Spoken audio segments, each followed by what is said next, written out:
Welcome to Discover Crypto. We're getting ready for another Trump speech. Is he going to slaughter the pump that Bitcoin just had?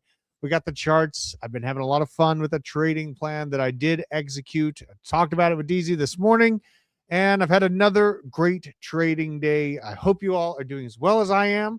I'm very, very excited to be back. My greasy fingers on the sticks as we move through this market. Shout out Darth Mike, Chachis. Thawing panic. I want to get those cheap Bitcoin prices. Will we get them? That is the question of the century. Zach Martin, good to see one and all. Now, we're going to be keeping an eye on the Trump White House. We have the X account right here. They should be going live at what was listed at 4 p.m. Eastern Standard Time, just a few minutes from now. So I'm keeping an eye on this in the background. General market report for today was crazy. We have gold going absolutely ballistic, hitting around $5,100 a piece per ounce. Silver well into the $100 zone, absolutely crazy. And Tau notably holding up very, very strongly at the plus $200 mark at $231 per Tau token. Bitcoin was at 87.7 this morning. I'm talking to DZ this morning about my trading plan, and boy, howdy, was it fun. So general thought was a tap of liquidity and really a buy zone that I had seen acting very, very aggressively on Bitcoin. So let's go ahead and actually pull this up to show you the Bitcoin action here. So I have this green box highlighted 87 to 87.2 on Bitcoin because I see a lot of buy actions come in this zone every single time it had tapped. We really had built up some nice buying interest. So DZ asked me what the plan was this morning. I told him we dipped down into this green box. I'm going long.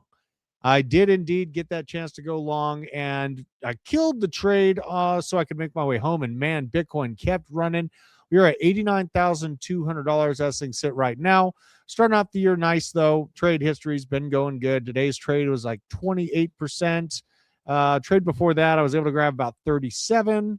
And the trade before that, 38. So really fun times. I'm having a hell of a time in and out of these trades. Stop loss. It's been great. Tether bag's growing. I'm feeling good. Let's make sure he's not live yet on the White House. Sapphire wants her money. She's never getting it, buddy. She's never getting it. All right. DXY at 95.7. We may as well look at the DXY while we're waiting for the White House Trump organization to go live. The unusual announcement potentially, I know it's going to be a lot of conversation about the economy. General focus on the energy and economy is what Trump is scheduled to talk about this afternoon. So time will tell if he's going to go on a rampage about Minnesota, et cetera, et cetera. You know, I'm excited for it. My popcorn's ready. Nice to see this little pop on Bitcoin. I got to say, guys, the structure is looking quite juicy on Bitcoin, digging itself out of this little tranche. Before he goes live, we may as well check out liquidation levels just in case my greasy little fingers want to get in on the action again today. We got a large amount of liquidity built up below us at 86.9 and 87.3. 87.3 looking attractive, right? Things do get pretty volatile when Trump opens his mouth. But man, the shorts are piling up. I mean, the shorts piling up must be acknowledged here on the 24-hour. A lot of shorts coming in, right? A lot of shorts that are coming in that are betting against Bitcoin. And honestly, like I've had a balance of shorts and longs in this environment for sure. You know, it's not the bull market where you just long every fall. You know, I've had to kind of balance the longs and the shorts. And my general structure right now, the range that we're stuck in is between $87,000 for the buy interest zone, where up is more than likely, and then the sell spot right around $90,000. Pretty simple equation. That's where we're sitting. I hope that this gets disproven to the upside and we are able to bounce out of the zone, come back down in 90, become that short-term support. That is the hope. Let's check and see if they're gone live. We'll probably be waiting for a second for the Trump administration. He's fashionably late as usual. Now, the other things going on, the FOMC meeting actually did begin today, and now Wednesday, tomorrow, Jerome Powell is going to come out with his press conference. That's going to be a wicked day on the charts. This is going to be absolute chaos. God bless anyone that's going to be brave enough to go in and trade this with me. because I'm going to be in on it. I'm back on my BS, folks. There ain't no getting me off chain here. Decision time, Wednesday, January 28th at 2 p.m. Eastern Standard Time. Probably going to have to cover this as well. Press conference coming in at 2:30 p.m. Eastern Standard Time tomorrow. And the expectation right now is to hold interest rates at their 4.25 to 4.5 level. So this is interesting. This is interesting. Oh my God, Mark, you chaotic being. Holy God, you be careful out there. 250x, man. I don't even know how you live through something like that. We'll also keep the Trump White House website up here just in case he pops his head. But let's keep going through the market report. Winter storm knocked out 39% of the Bitcoin hash rate. Whoa. Hash-driven signals capitulation. Mother Nature just delivered the largest Bitcoin mining disruption since China's banned massive winter storm swept across the U.S. over the weekend, causing Bitcoin miners directly to shut down operations as energy demand spiked and power outages spread across 36 states. This is absolutely crazy. The causation clear and verified. Hash rate fell from 1.13 to 690 in just 2 days due to the U.S. cold storm. That is absolutely nuts. Cause winter snowstorm forcing minor shutdowns. Hopefully, if you are out there in a state that got affected by the winter storm, I hope that your house is okay. I hope your family is okay. It did get pretty cold here in Georgia. It's crypto winter, literally. This is crypto winter. And honestly, kind of a fun crypto winter. If this is our winter where we basically fall down to 80K and then slowly grind our way on up from this, great. That's fantastic. Let's go here to the daily, actually, and look at the larger time frames. Because a reasonable plan, and the hopeful romantic in me hopes for cheaper Bitcoin below the cost to produce. This general pattern is something that wouldn't look too crazy to see on Bitcoin over the course of the next 2 years.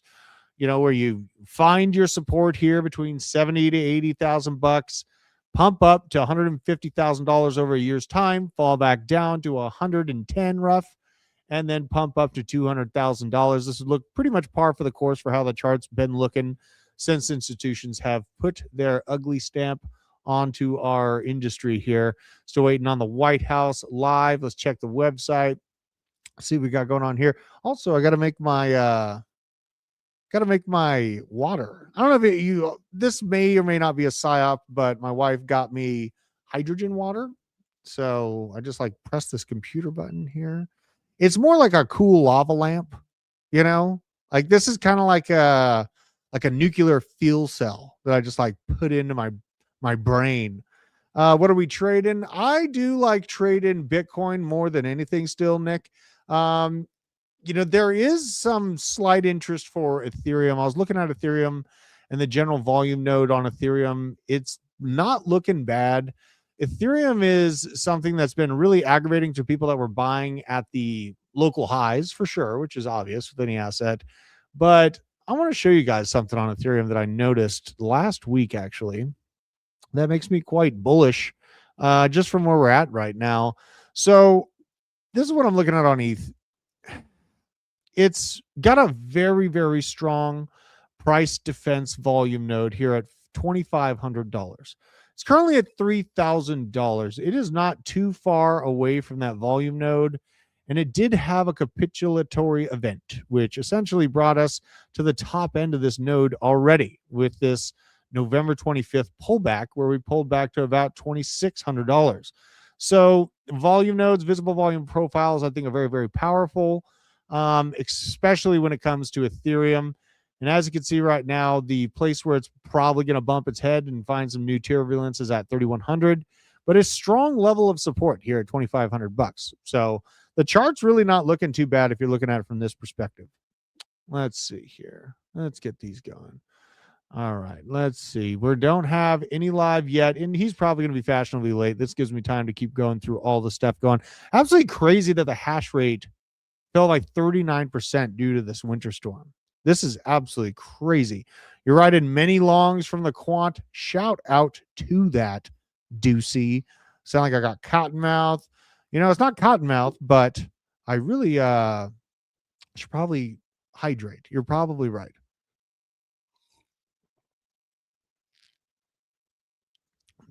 All right. Good reminder there, buddy.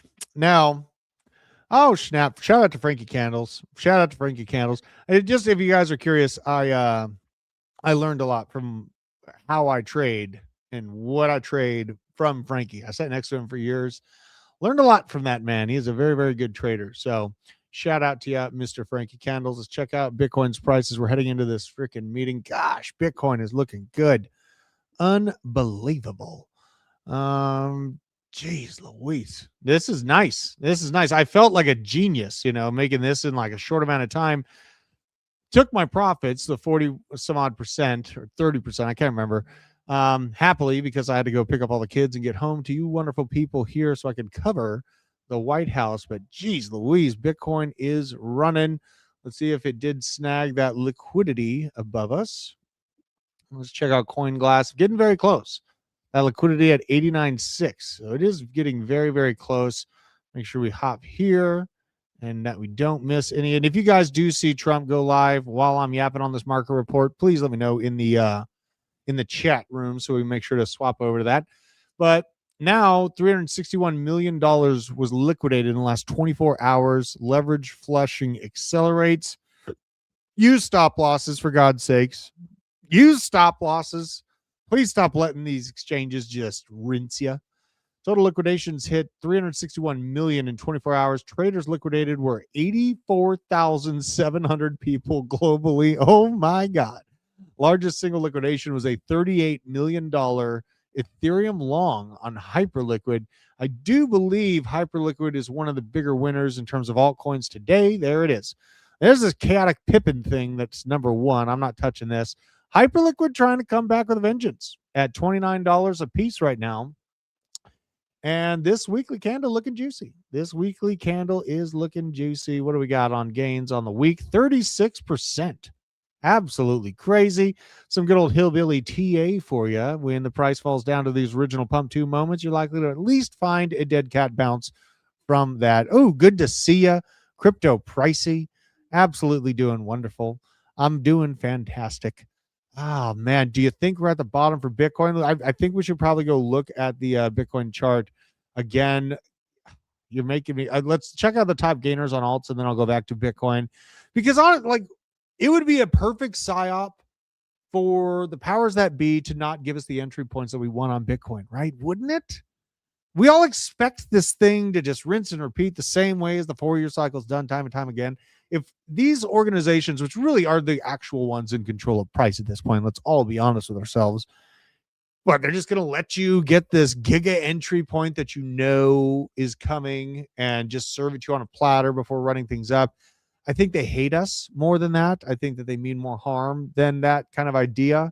So the psyop of not giving us our low entry points makes a lot of sense when I really sit down and I think about it like a crazy, world leader, that doesn't want the regular people to do well. Because they don't want to create escapes for you out of the inflationary hell. So crazy to see this amount of liquidations. Please, for the love of God, use stop losses, and or you can also leverage as a tool, right? So you can use the tool of leverage to say you don't want to put $100,000 on the line. You only are willing to put $1,000 on the line.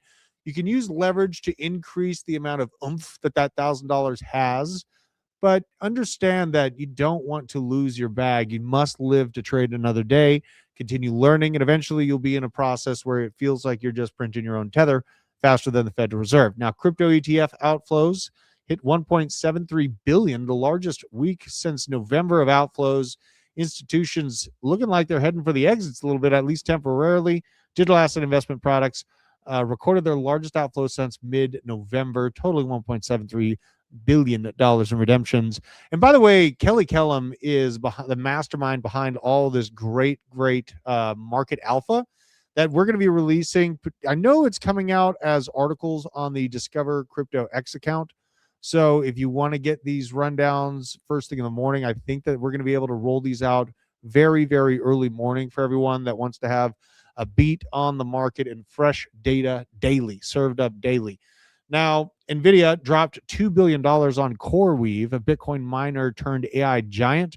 AI Gold Rush claims another Bitcoin miner the incentives to change over to AI getting pretty heavy on some of these Bitcoin mining organizations.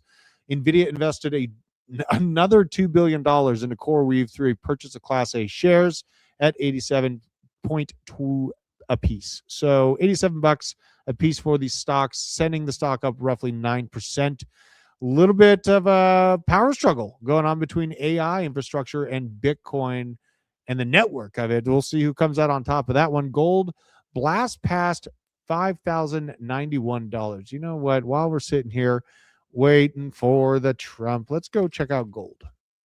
Let's go check out gold. $5,186 a piece, and we are going to war, folks. This is absolutely crazy.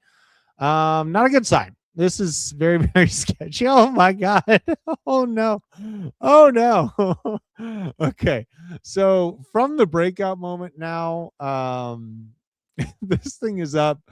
Gold's up by 155%, right? And this, when it was ranging in this zone, I think the market cap was around 19-20 trillion dollars. So that's terrifying. That's terrifying. We're probably over a $40 trillion market cap on gold.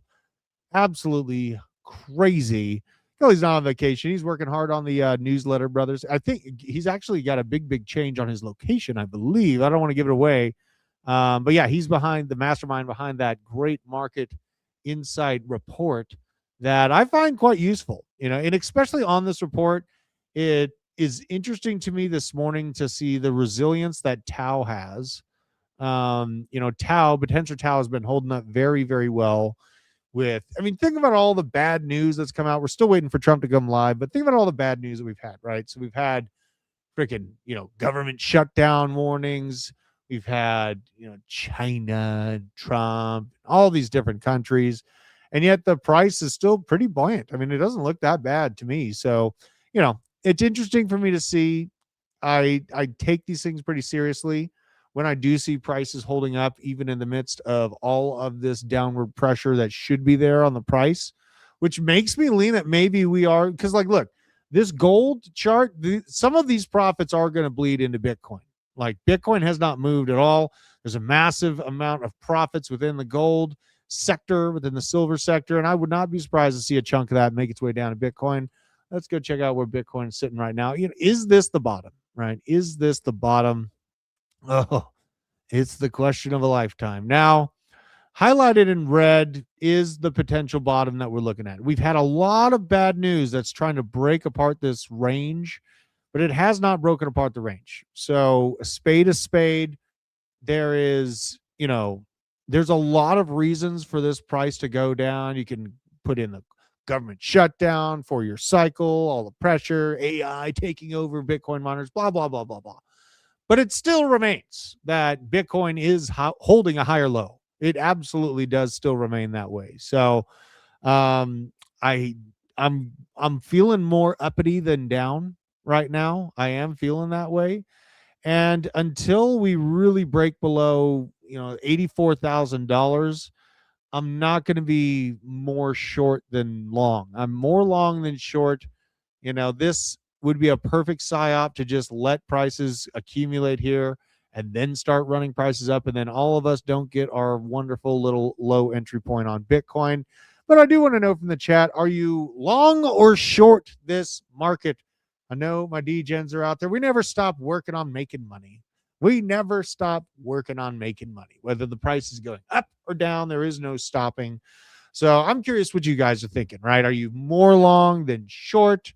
And if you are short, do you have the tether set aside, or are you kind of building up those tether reserves for that awesome dip, right? I really, really feel like I want that dip, and BlackRock doesn't like us to have nice things. So let's keep moving here.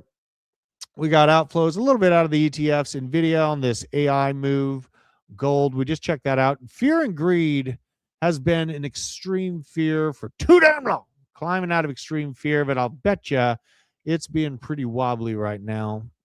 So the fear and greed index, we have dug ourselves out of this deep, like 15 reading on fear. And I think it's really important to look. The last time we had this was April of 2025, where we had two dips down to extreme fear. we spent a long time in this zone, price very flat, and a lot of people are checking out, and that's usually the best time to buy, right? If I'm just looking at this market simply, when people give up, that's when the good time to buy is.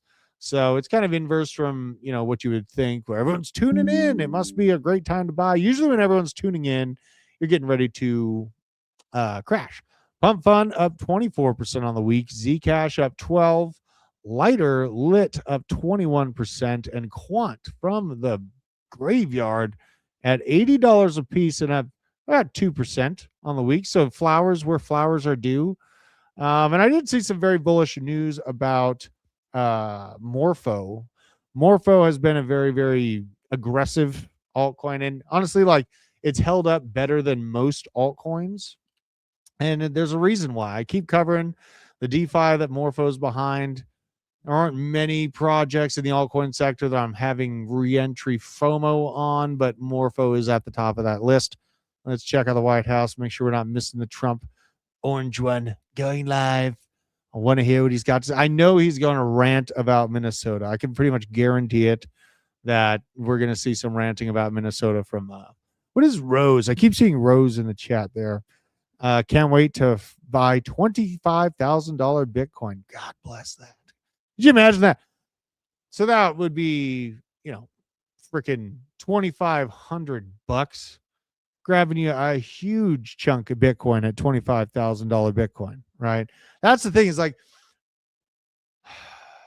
so right now, $12,500 will buy us, a little bit more than 10% of a Bitcoin, near 15% of a Bitcoin.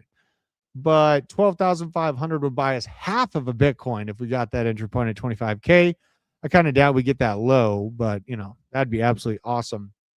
Place your polymarket bet on his speech. Oh Lord. Now the key takeaways from today, just to get overscope. Fed Day is here. They've made those in the background, and while we're waiting for Trump, I think the CME Fed tool would be a really good item to check out while we're waiting for Trump to go live here. So we got 21 hours to the actual speech. And let's see here. So, okay. Yeah, we are very, very heavily weighted on the CME Fed tool to hold interest rates where they are. I say good. Honestly, I say good.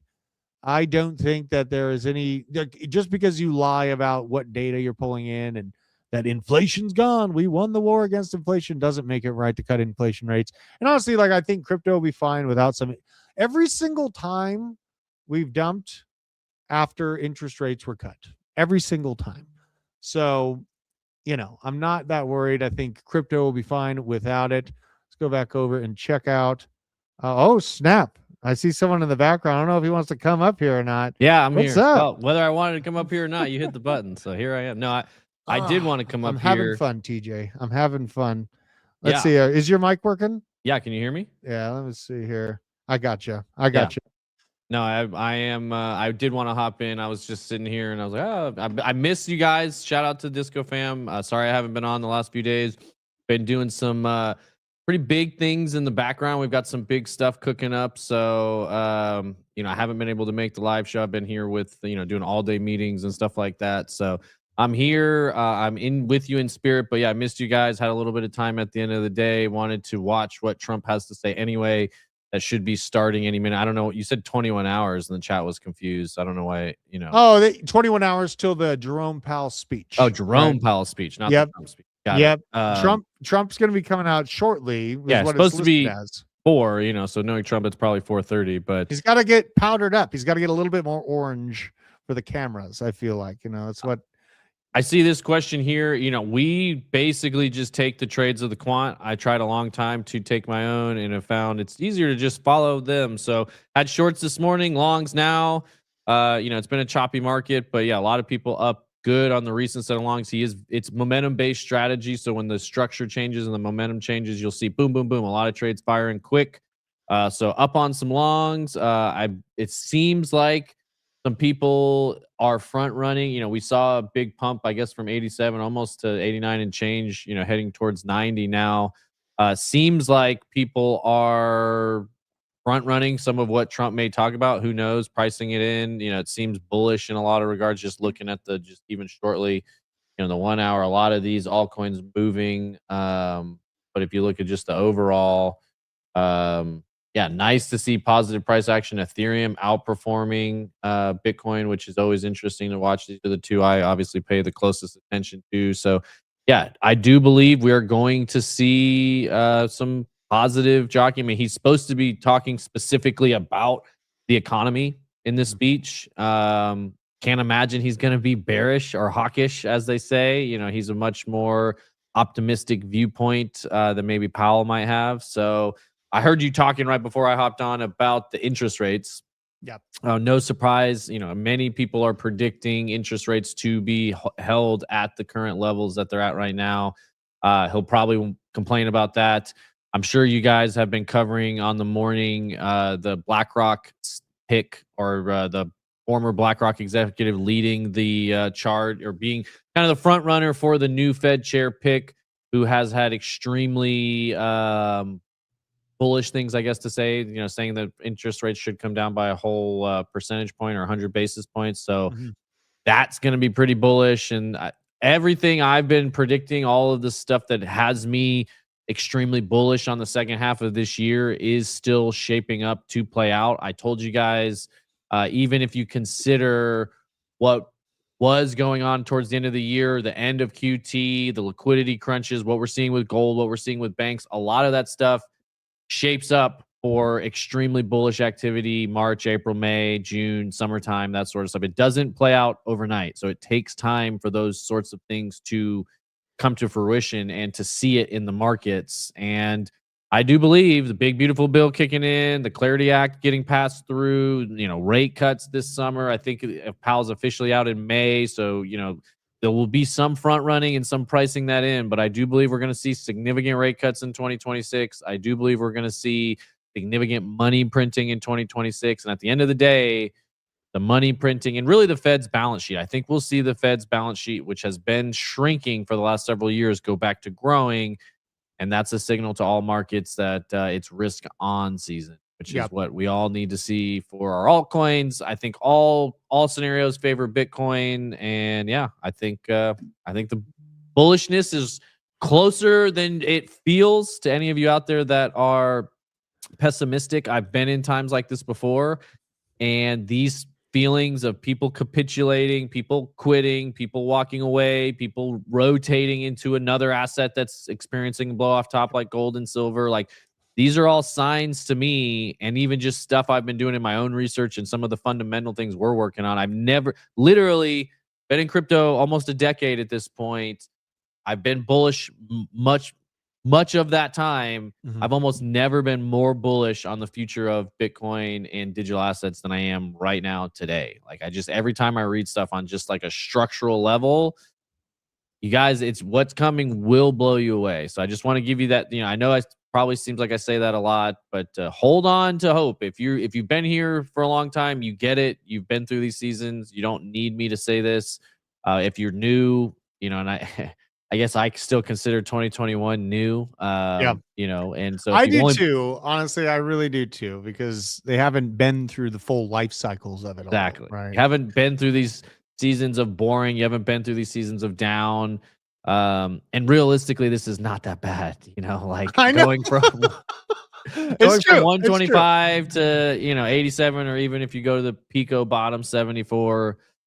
It ain't that bad. It ain't that bad. I've been through much worse, much faster time periods. So. We got a question about the copy trade bot. I know we're getting close, TJ. Do we have any updates on the copy trade bot for the Discord? I need to check.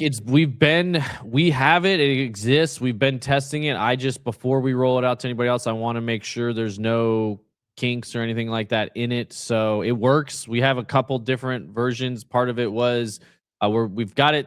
We've definitely got it automated where ours works, and we're checking all those trades. And then we've got an account on Blowfin that is copying it. We have to do some demos on how to set it up, because it works a little bit. You can only set one take profit when you're copy trading. So there's, we have 3 traditionally with the automation. So it exists. What's today? Tuesday. I would like to say we'll roll it out in the Discord this week. So if you're not in the Discord, make sure you get in there. The link is in the description of all of our videos.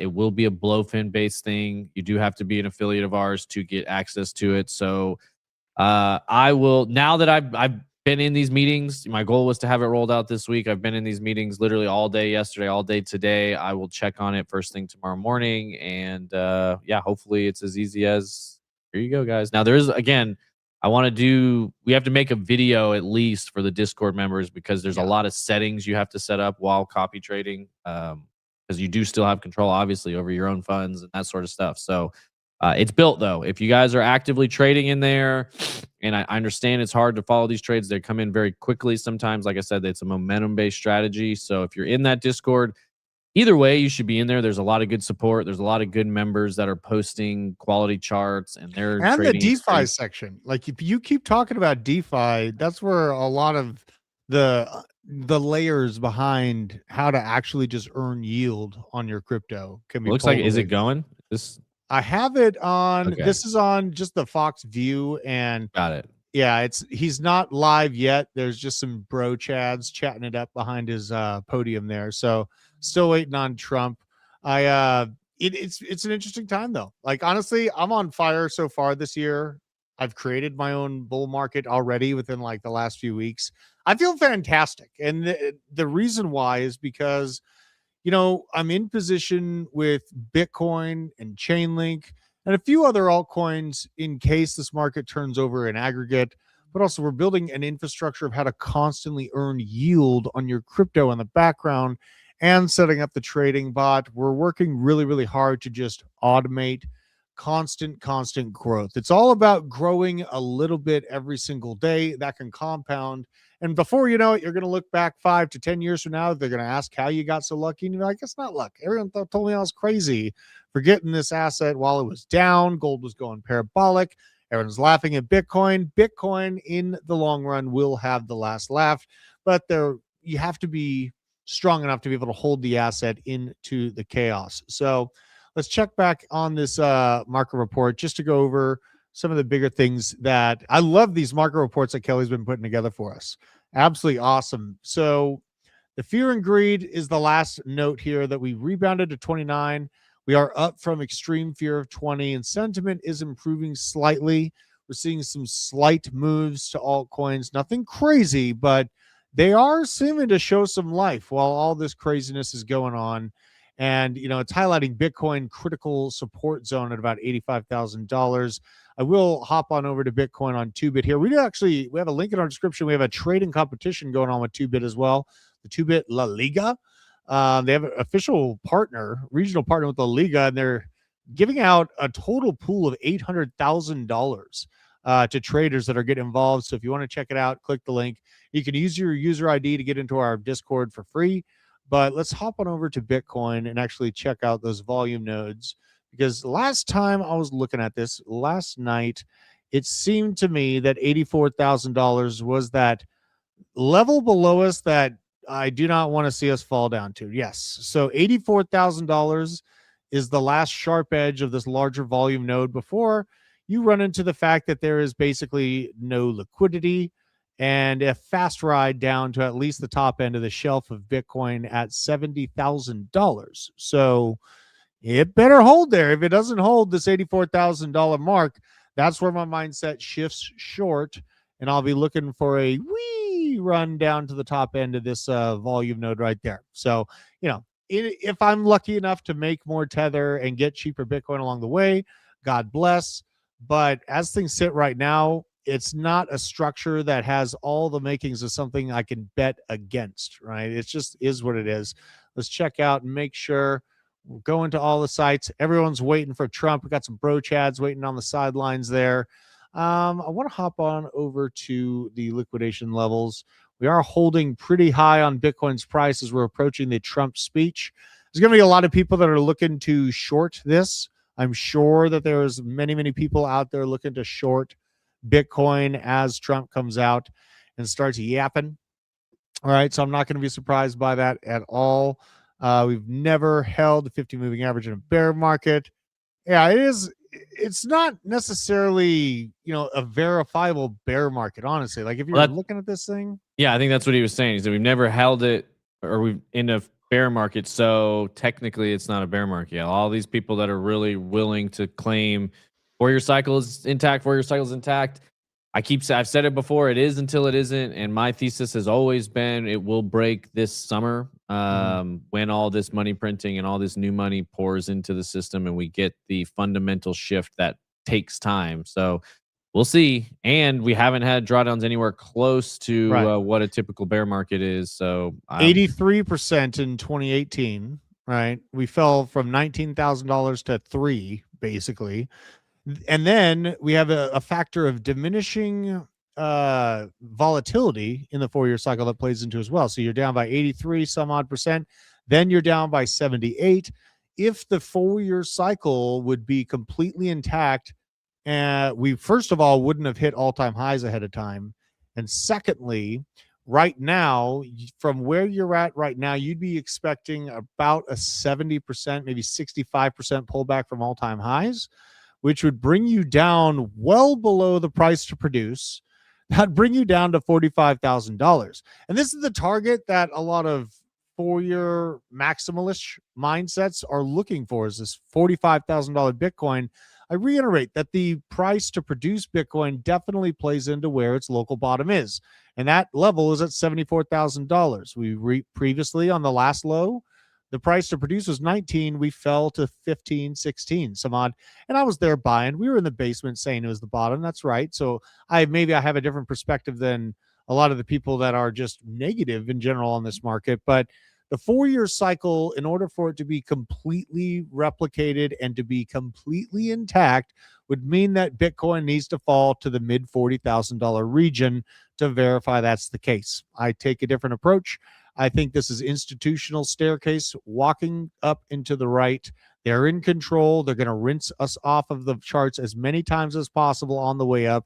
And this general price trajectory is actually what Standard Chartered believes Bitcoin is going to do over the next 2 years. They're actually giving the target by 2027, the end, to be near $200,000 with major run-ups and washouts along the way down to the previous highs, which is basically the structure we have right now. So let's check in and see. We're still waiting. The bro chads are chatting it up. I want to go check out let's see here. I want to go just check out the news. I did see strategies in the news. They're highlighting their buys. That's great. But you had some interesting things about strategy because it's just like we get the Friday announcement, maybe some new orange dots on the chart. Price will run over the weekend and then end up lower when we start off the week. Can you kind of explain what your viewpoint is of the strategy buys and how they've been affecting the markets? Well, yeah, I think they're propping it up in a lot of ways. I mean, obviously this isn't a spot buy. They're buying these OTC usually through a time weighted average price type thing. So, you're buying it in tranches, and then the price is going up, and you're experiencing, just like you experience slippage on an illiquid altcoin you're trying to buy, you're going to get some price slippage you're going to lose out on some of the price when you're buying billions of dollars at a time. It's going to push the price up, so you might settle a couple $100 million at this price and another couple $100 million at that price, and it's kind of going up, and then the market kind of resets. And I did want to come back to sort of the washout you mentioned, and I do believe a lot of what we're experiencing right now, like if you've been in crypto a long time, this price action just instinctually, whether you're a chart person or not, is different than what we've seen a lot of times in the past. It's very choppy.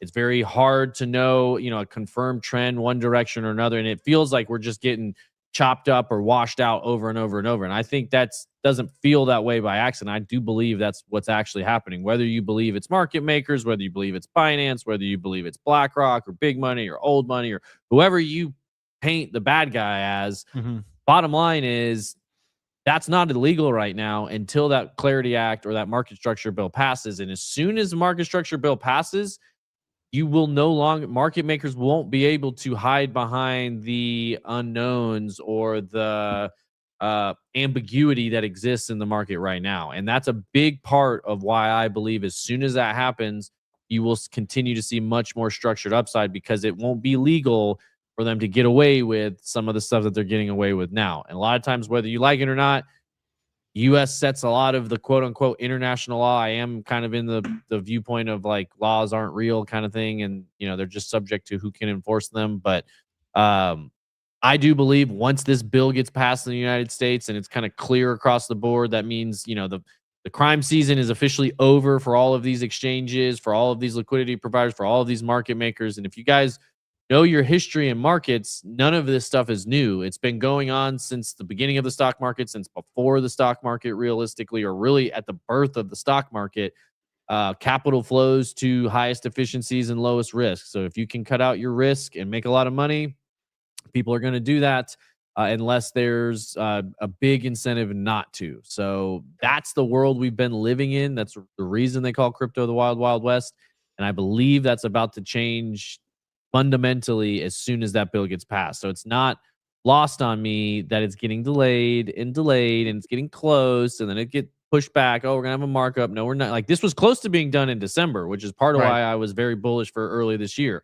And then I've said as many times as they delay it, like, until that happens, the fun doesn't start until that happens. And so, if it happens in February, if it happens in March, like, I'll be shocked if they can push it all the way out till April or May. But if they do, don't expect it to just be systematic up until the right until that's done. But once that's done, money printing starts. Fed's already buying, growing their balance sheet. Treasury's here to support it. I think that's part of what Trump is going to start front running when he comes out today and talks. He's going to say everything's great. We're about to experience an economic boom. We've got more money coming into this country than ever before.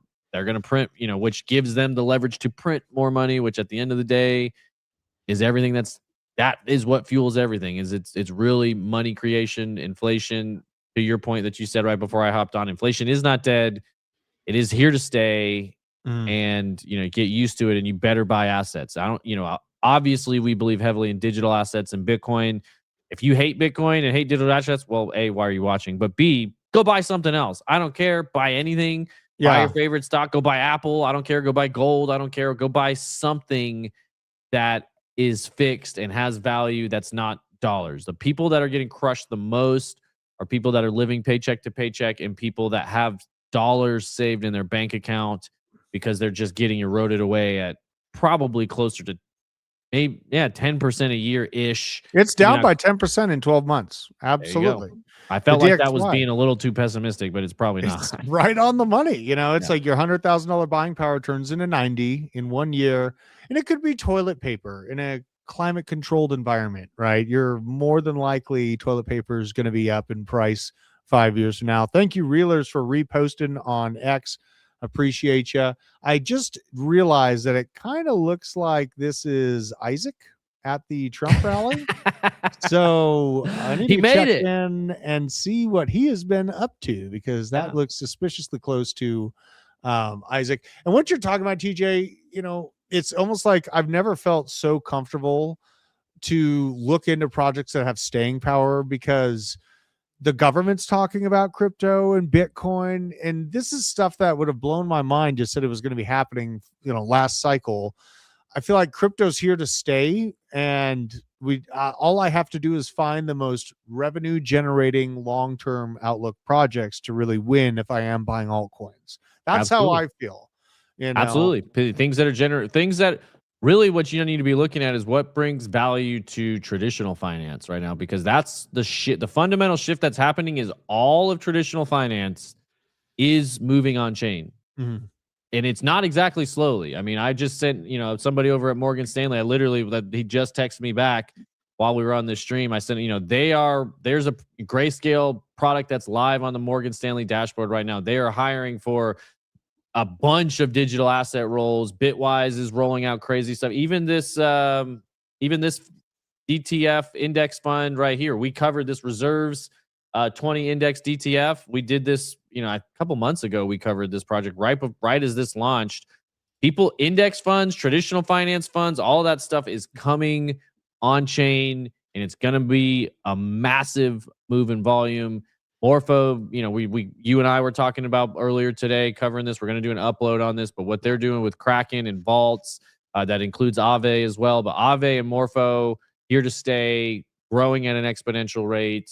Aerodrome Finance growing at an exponential rate, Kraken and Coinbase growing at an exponential rate, becoming more and more and more valuable. And those who are savvy in this world, there is a never-ending amount of opportunities in front of us. So that's the encouragement, is even if your bags are down, the opportunity is through the roof. And you just have to think about how can you apply your skill set to this emerging industry. I mean, I've watched this industry go from about $100 billion to $1 trillion. I remember when we crossed $1 trillion, we're like, $1 trillion market cap for all of crypto. Now, $3 trillion seems small. I think we've pulled back from 4 to 4.5, 4.2 to a 3, and since October, Right. so we've given back $1 trillion in the recent months, and that's what makes it The feel bad. But painful part about that is gold added $20 trillion in that time frame.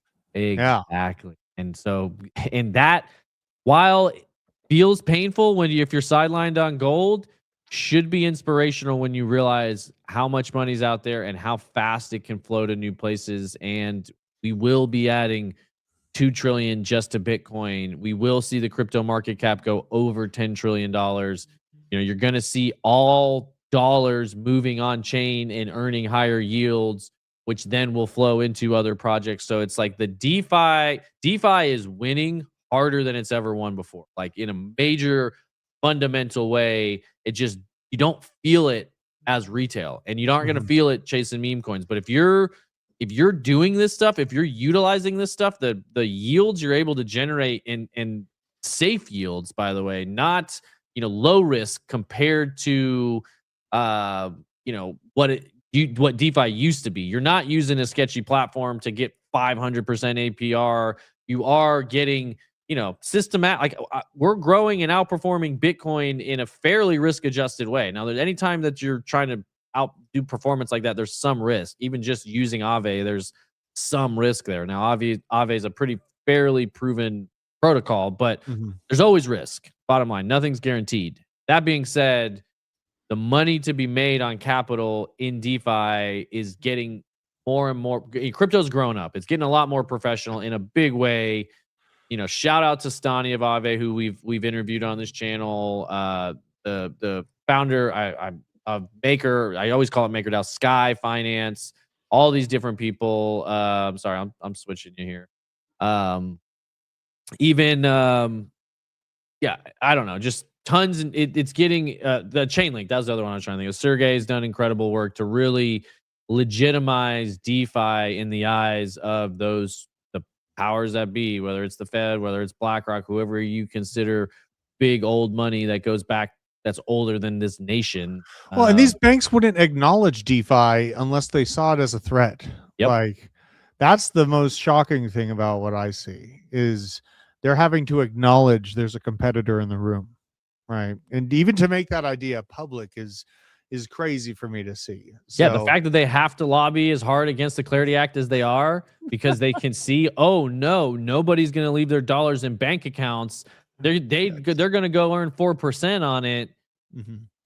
They're terrified. Absolutely. And they hate people like you who are, you're so clear. Like Aave's, the Morphos of the world, there is ways to earn yield on our money. And there has been. And honestly, DeFi isn't even reliant on the Clarity Act to keep working. It's just going to go back to the same realm that it was before. It's still working. Yeah. It's just, they just need it to get permit. Big money needs permission. And that's basically what the Clarity Act is. So. Yeah. Look at the lending market too. Like, does this look like it's going into a bear market? This does not tell me that we're heading into a bear market in crypto. And this just general total value locked in DeFi. Also looks very steady up and to the right with washouts in between, right? So these are the two metrics. If you really are worried about crypto going down for good forever, you have to look at like DeFi Llama is a great resource for this. You can see how much money is actually coming in or out of the lending protocols, how much money is coming in and out, being locked on chain.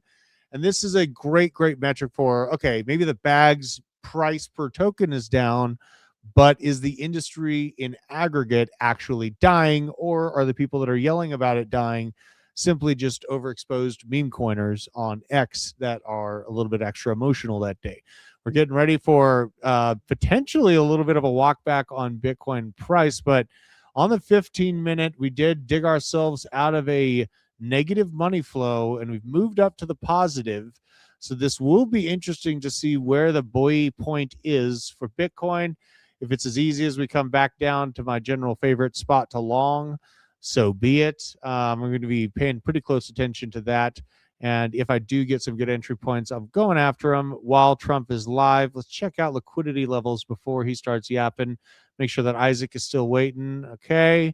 Now, I'll be right back. I got to check on a title, but I'll be right back. All right, man. Thanks for coming on. That was awesome having DJ pop in. Yeah, I'm just going to my other computer. Perfect. The liquidity to the downside is actually looking pretty glowy, pretty attractive right now, 87.3. And it goes deep. It goes about 86.8. It goes deep. So we got to be mindful of this. Got to be mindful of that. And shout out to everyone watching. We got like 3,500 people watching. If you could give me a like, give me a share, right? Send this video out around the interwebs. Help me out here.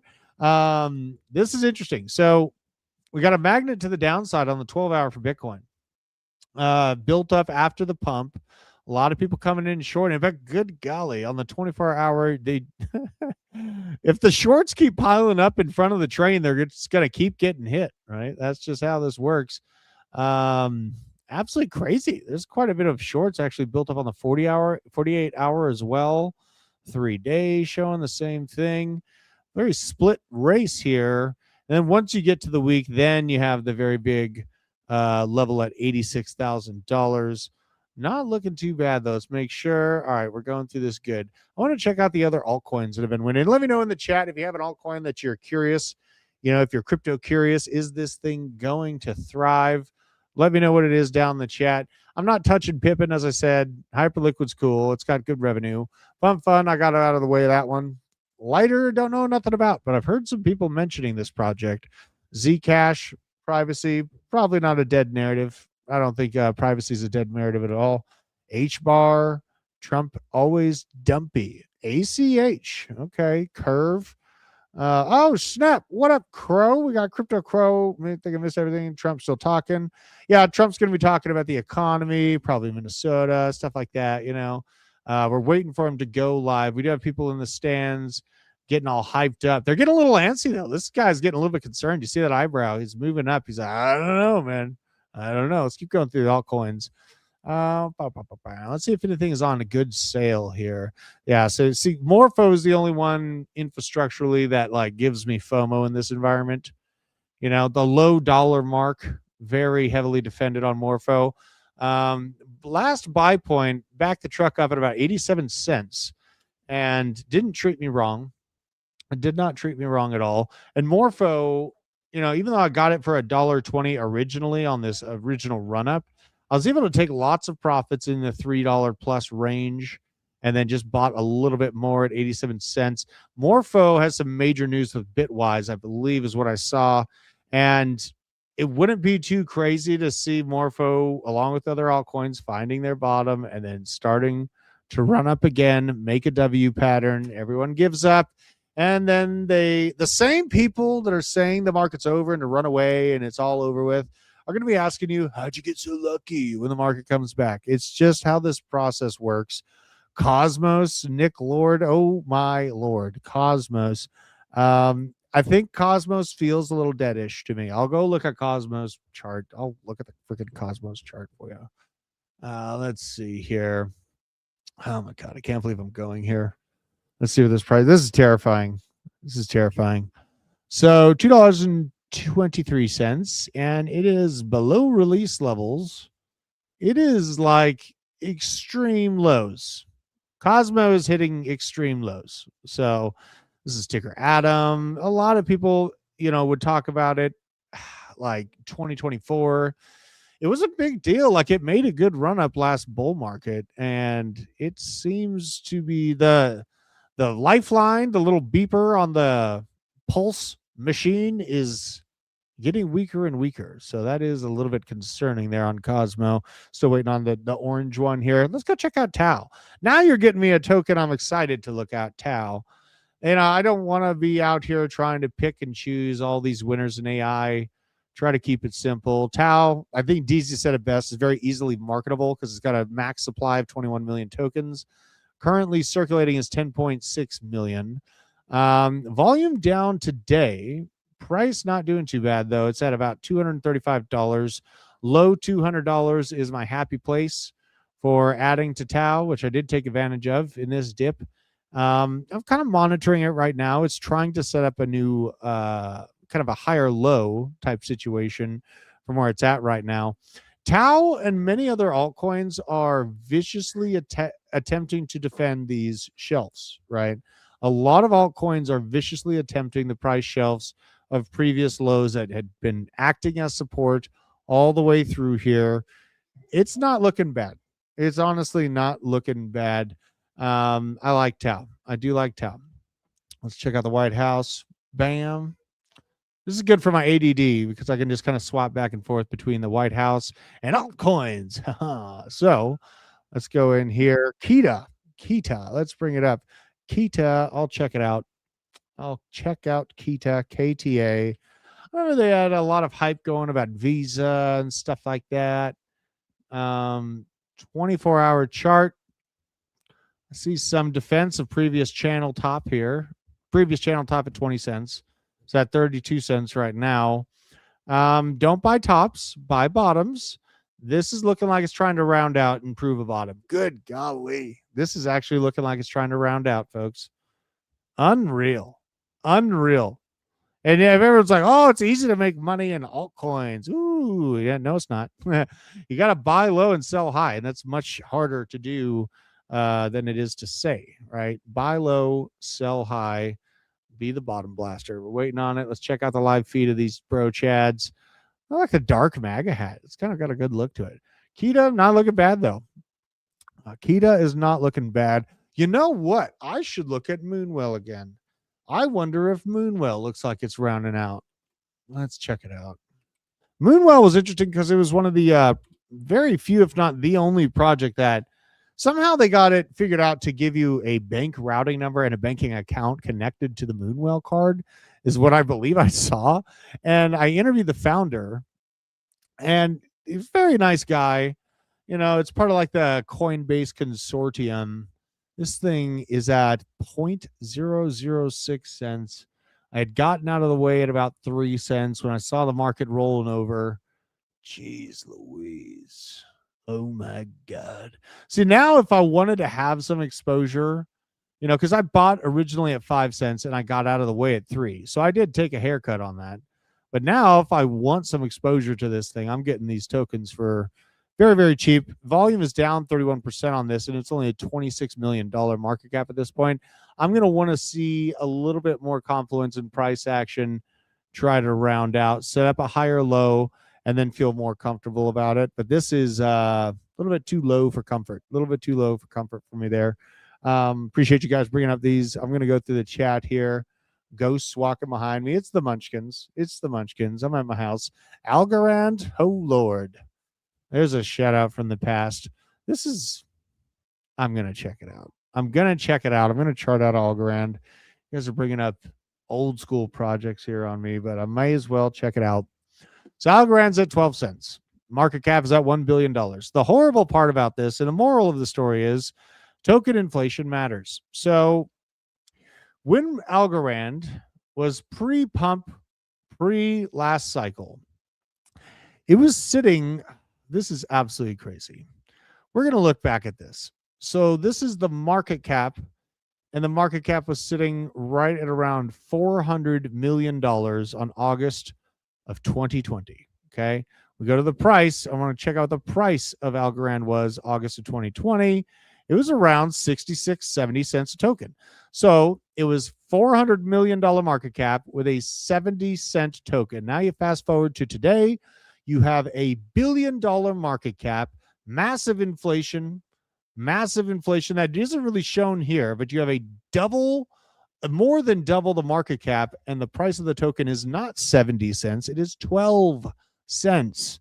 This is why tokenomics and the general structure of how many tokens come out per year, whose hands they're getting into, matter so dang much. And honestly, Like, sure, it's trying to defend itself at this like 10-cent price. I have no interest in this.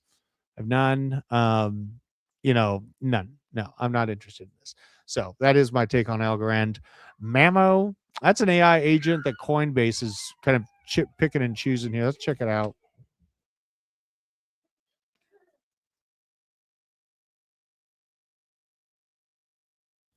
All right, let's check out Mamo.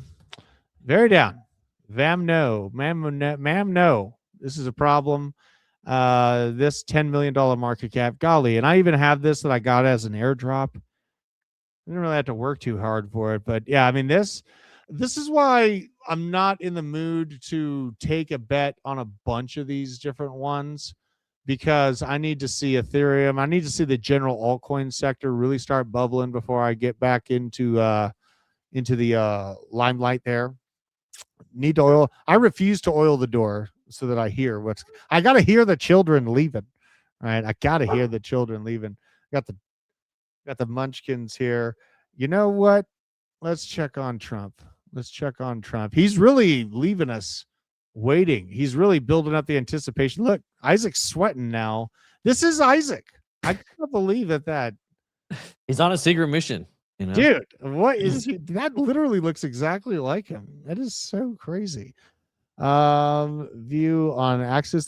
I like answering these questions on alts while the chips are down. I really, really do, because while the chips are down, I analyze what's worth buying. So it's a good season too. And you guys are the crazy ones here with me while the chips are down, buying the lows. This is where the fun is, right? So let's look at Axis. I think it's Axis Infinity, and they just did some upgrades and had some price action happen from those. Holy cow. Oh my God. They are up from those announcements by about 189%. Let's see where turbulence is going to be. So you right now on Axis Infinity, you're looking at sell pressure that will be from people that purchased this zone and have waited this whole time, saw the aggregate altcoin market fall apart, and then are looking for that exit. But kind of interesting seeing it come skyrocketing back on that news. I actually want to go into it. Yeah, let's see here. So is BAXS launch, bringing buyers back of this Axis Infinity, brings back focus after posting one massive intraday rally. Yada, yada, yada. Reignites the ecosystem demand. Primary catalyst behind this breakout, the introduction of BAXS, a new token mechanism aimed at strengthening Axie Infinity's in-game economy and long-term incentive structure. Gaming in crypto is kind of maddening. Like, I look at gaming in crypto as a complete gamble, because there are incentives for larger games to kind of hold the power structures they've already got put together. And I remember Axie Infinity. I mean, we're celebrating that it's at $2.60. Last bull market, this thing traded at a peak of $165 a piece. So it's only down by 97.66% from that all-time high. I don't know about gaming in general. I'm not putting too much of my portfolio after something like this. Even if it was piquing my interest, I'm going after it with at max 1-2%, just so that I'm protected in case everything goes wrong. Protected in case everything goes wrong, because things do go wrong in the world. World Liberty Fi, let's check it out. This is kind of like a test bed for institutional or government level DeFi, I feel like. Let's check it out here. All right, let's see. World Liberty Financial. On the weekly, it's looking kind of weird. This is I don't know if this is bullish or bearish. These weekly wicks are basically like Darth Maul sticks for 3 weeks in a row, where you have total washout to the up and the downside on this. This is kind of crazy looking at this. So the volume is down by 58% on the day. I think some of the Trump crypto hype has worn off too. So I got to keep that in mind when I'm looking at something like this. I don't own any World Liberty Financial.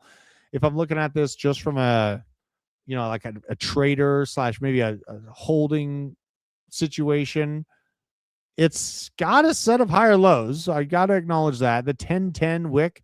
This is good to note that the World Liberty Financial token fell victim to the 1010 collapse, meaning that it wasn't in on it. I would think that World Liberty Financial would have been more protected if it was in on the 1010 liquidity yank. So it looks like World Liberty Financial is one of us. It looks like they got hit just the same as the rest of the market. So that's on that, like we have actually a clip of CZ talking about the redemptions that Binance had to do on 1010, like that the outflows that Binance experienced in spot. And realistically, this is kind of what I was getting to earlier, the end of some of that type of manipulation where they can get away with it. Somebody there was minimizing, I think he said it was something like 7 billion in a day, 14 billion in a week. And it's great flex on banks. Like a lot of banks couldn't withstand that because they don't have one-to-one, backing. They're basically 0% backing on most of their assets. They're all lent out in illiquid products. That being said, it costs the industry a lot because what they did was they more or less yanked all the liquidity for a lot of altcoins. And for those of you who don't know, most of the other exchanges out there use Binance's liquidity. Not all, but many of them use, especially the small, the medium-sized one, use Binance's liquidity. So when they yanked that, a lot of these pairs were illiquid, and that's why you saw crazy flash crashes of prices across many different assets, many different platforms. You saw how can we have a wick that goes down to 2 cents and then right back up to $50 or whatever, depending on the asset? It's because there was no liquidity on any of these order books. And all of a sudden, all these order books that seemed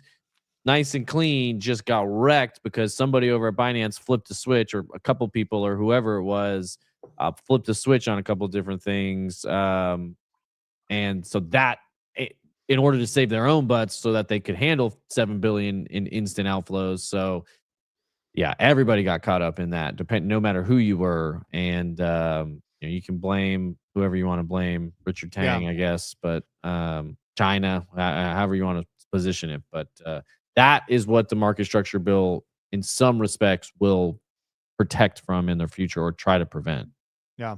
And the 1010 event reminded me of how early we actually are in crypto. We get all wrapped up like, oh, we did it. We took over the world. And they're talking about some reserve in the United States and we won. And 1010 and the concentration of liquidity, the pullback that we experienced on that event reminded me, good news. If you're just starting to learn about crypto now, you're still early. I know it's crazy to say that, but you're still early. The infrastructure is not there. The regulatory clarity is not there. And the big road for these billion, if not trillion-dollar institutions to drive down and get their assets into crypto, start earning yield on it, and start outpacing the dollar is not done being built yet. If the road is already done being built, then we'd be a little bit behind the buck. And, we have to be much more careful about, where to get Bitcoin, and all that stuff. But in general, I think that we are still very, very early in this sector in general. So World Liberty Financial, final thoughts on this. It is one of us. I would say it is one of us. It got hurt just the same as the rest of the market on that 1010 wick. So nice to see. In general, might be worth a wild hair. It might be worth a wild hair. Trump's got some rich friends. The Trump sons behind this. Probably not going to let his sons end up losing that. And, it's a very partisan issue that Democrats are going to go after him for. And I'm sure he's going to put everything he can into making sure it's a success. Aster, speaking of making sure things are a success, Aster, the Binance love child of decentralized exchanges, is up by 14% today. So there is some love going on the charts. God, I completely forgot about Pi token.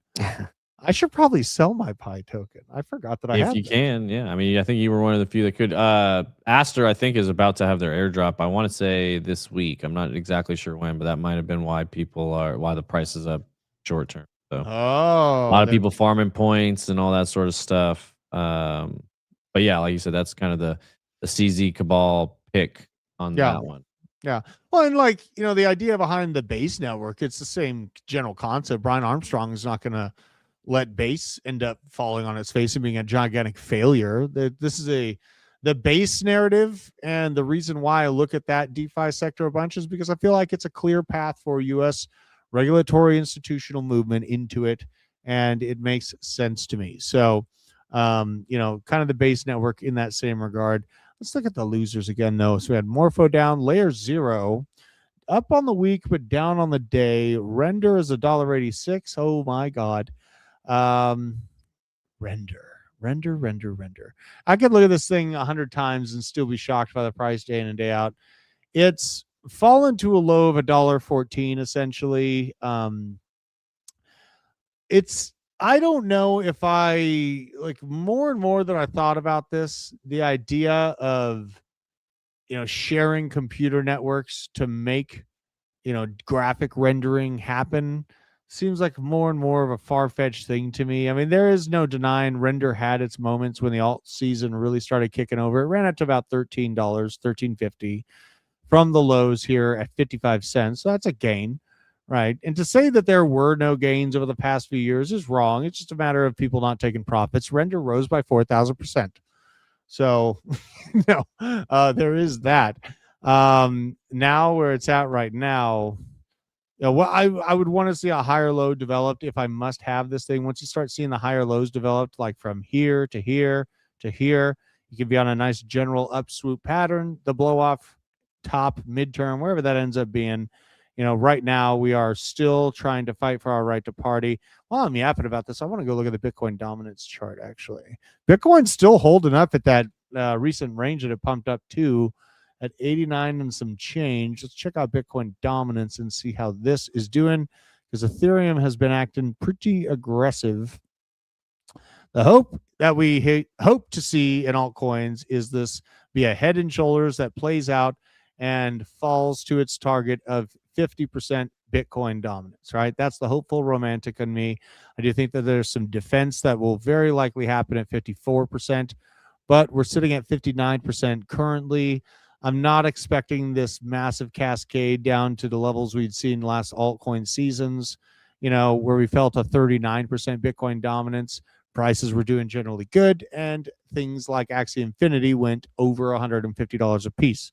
I do not think something like that is likely again. I think more so Bitcoin's going to remain stronger. The adoption, the lending on Bitcoin's being built out, and more people than ever will hold on to their Bitcoin.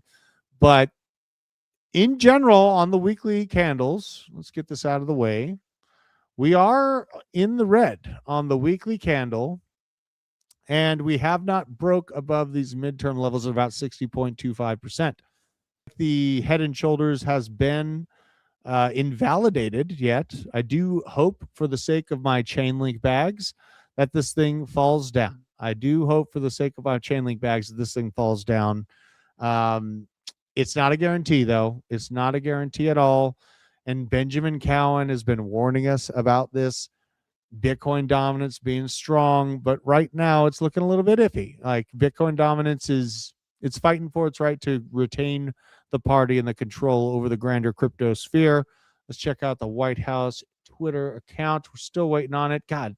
Oh, we got someone talking here. Let's see. Maybe I'll turn this on and see what she's got to say. For our country and for our state. That liberal agenda was higher taxes, open borders, more of that woke nonsense in our schools. Are you frustrated with all the waste, fraud, and abuse that we keep finding, right? Well, we're seeing it's running rampant, not just in the federal government, but in states like Minnesota, California, Illinois. And we are— Oh, man.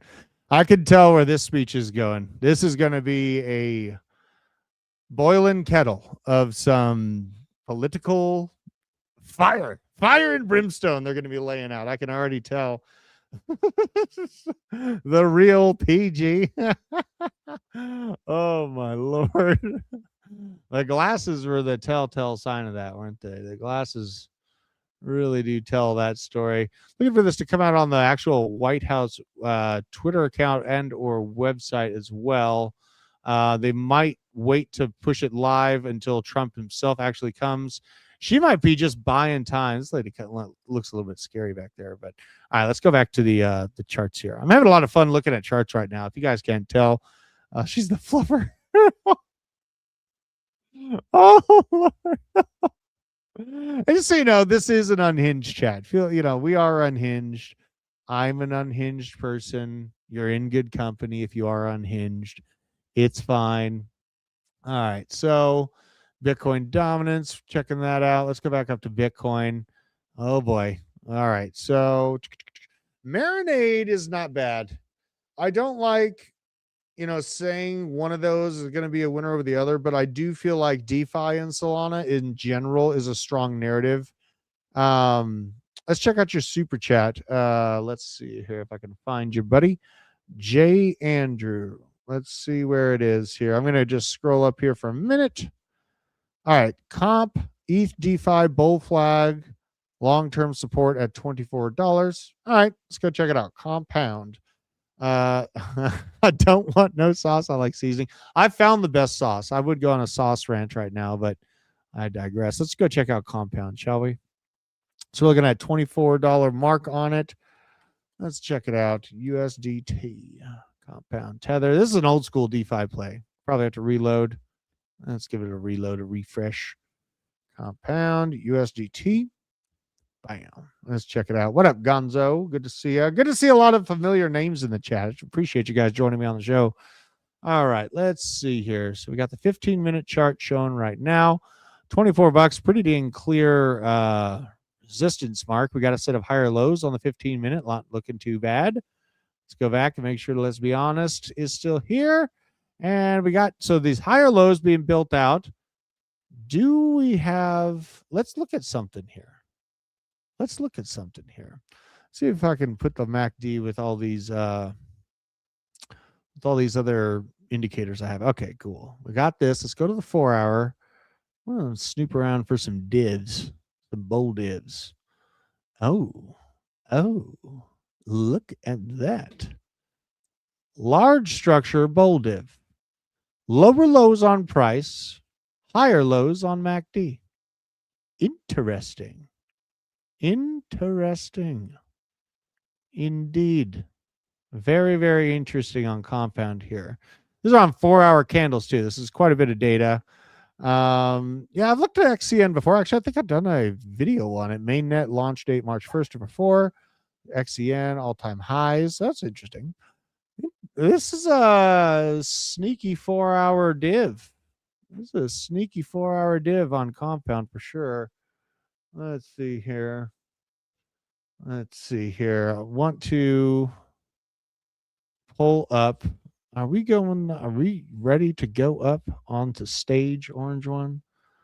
Let's see here. We got more talking from this guy. At our Iowa State Fair, he said, we have the opportunity to lead when it comes to energy independence from our foreign adversaries. We have the opportunity to have the most secure nation in the world by securing our border. And we have the ability to trust in the American people that each one of you knows better what to do with your dollars than anybody out in Washington, D.C.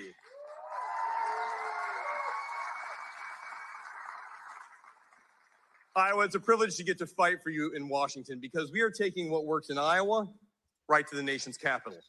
And we've been able to deliver time and time again with an incredible delegation with folks right here at home who are giving us some of our best examples. Tragically, we lost two incredible Iowans who were defending our country on the front line, brothers who serve with me in the National Guard, members who put their well-being second to defending our nation abroad. To all of our military members, to all of our veterans in this audience, thank you for your fellow service and sacrifice.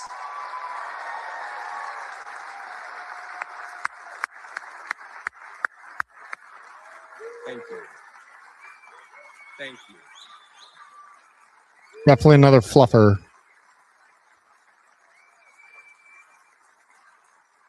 We have that same responsibility today, whether it's in a barren desert in Syria or whether it's right here on the home front, to defend what still matters, to defend our constitutional rights, to defend our families, to stand with our communities. And here in Iowa, we've been able to deliver on that. My friends, I'm privileged to get to fight with you today, to hold the things that we've worked so hard to deliver. The largest tax cut in American history. We'll see if that's true. Secure border the U.S. has ever known. 10 million down to 0.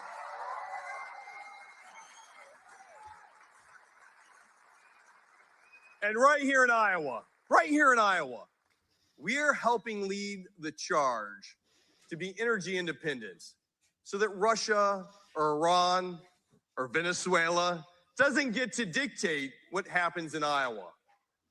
Our farmers, our biofuel leaders get to help drive down a cost. And I was just with the president right now, and he highlighted, he's like, you know, Zach, gas is under $2.50. I said, drive to the Casey's, Mr. President. We can get it to you for $1.85. You'll still have money for pizza afterwards. So whether you are filling up a truck or a tractor, a minivan or a motorhome, here's the reality. Iowa biofuels will help drive down that cost. It helps every family, it helps save our supply chain, and it is a national security imperative that Iowa gets to deliver. Thank you to our E15 leaders for making this a reality. It's pretty aggressive. Right here in Iowa, made in America.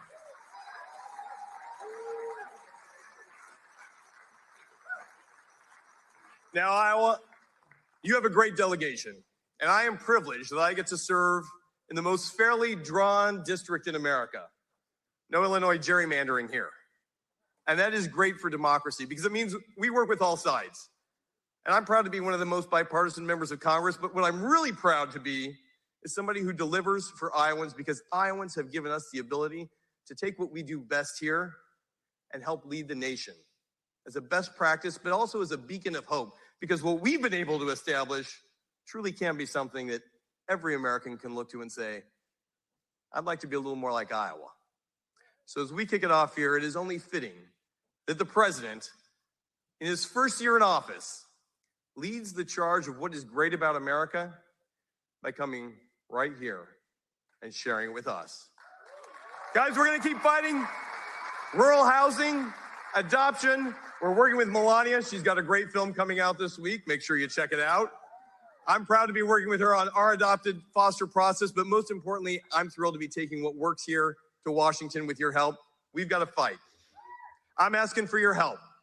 The 3rd district alone is one of the most competitive districts in the country, and if we don't have this, I'm going to tell you what's going to happen. We're going to lose our majority. And on day one, Hakeem Jeffries, or maybe Nancy Pelosi again, we don't know, is going to call for President Donald Trump's impeachment.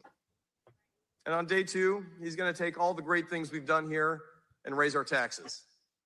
And on day 3, 4, 5, 365 days, this country will be locked, not in something that works to go forward as we've done over this last year, but in a constant battle. You don't only look outside here at a few people who would rather see the president impeached for any reason than to actually work to move our country forward.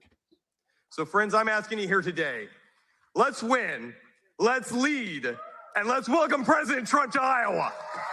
Is he actually coming?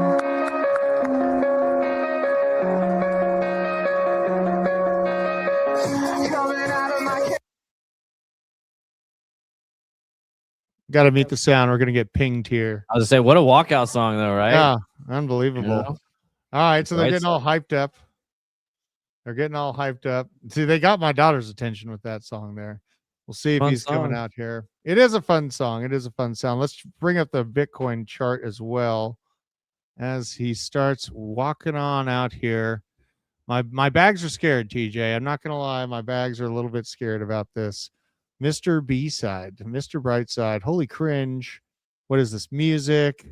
The songs were, yeah, that's, you know, I watched this movie Idiocracy a long time ago. I was like, there's no way that's going to happen. You know what? Fast forward, here we are. You know, it is what it is. You know, it's the situation at hand. We got some security officers. Yeah, chat. Let me know what you think. While Trump's talking, what do we pump or do we dump? What do you think? Prices go up or down in the next, I don't know how long he's supposed to talk, hour, 30 minutes, whatever it is. I saw somebody said, where'd it go? Dump and then pump. I'm curious. Oh, dump before the pump, in my opinion. Close your longs, people. And we are definitely at a place where shorting 89 may not be a bad idea. Yeah, and that's what I figured we'd have a pre-speech pump. Yeah, and then a dump while he's done, he's talking. That's what history would say. Almost every time while he's talking, prices go down. They always run the price up before he goes live, Yeah. and then everything just goes nuts. I mean, I'm never gonna forget those tariff conversations and tariff speeches that he would give where prices are running, and he pulls that board out and it was like instantaneous dump through the floor. It's like before they finish holding that to him and Howard Lutnick, like, look at what we're doing. Yeah. And the price is just straight down, up or down. I like that, Alexandra. That's funny. Oh my gosh. Buy my stakes. I think I'm shorting.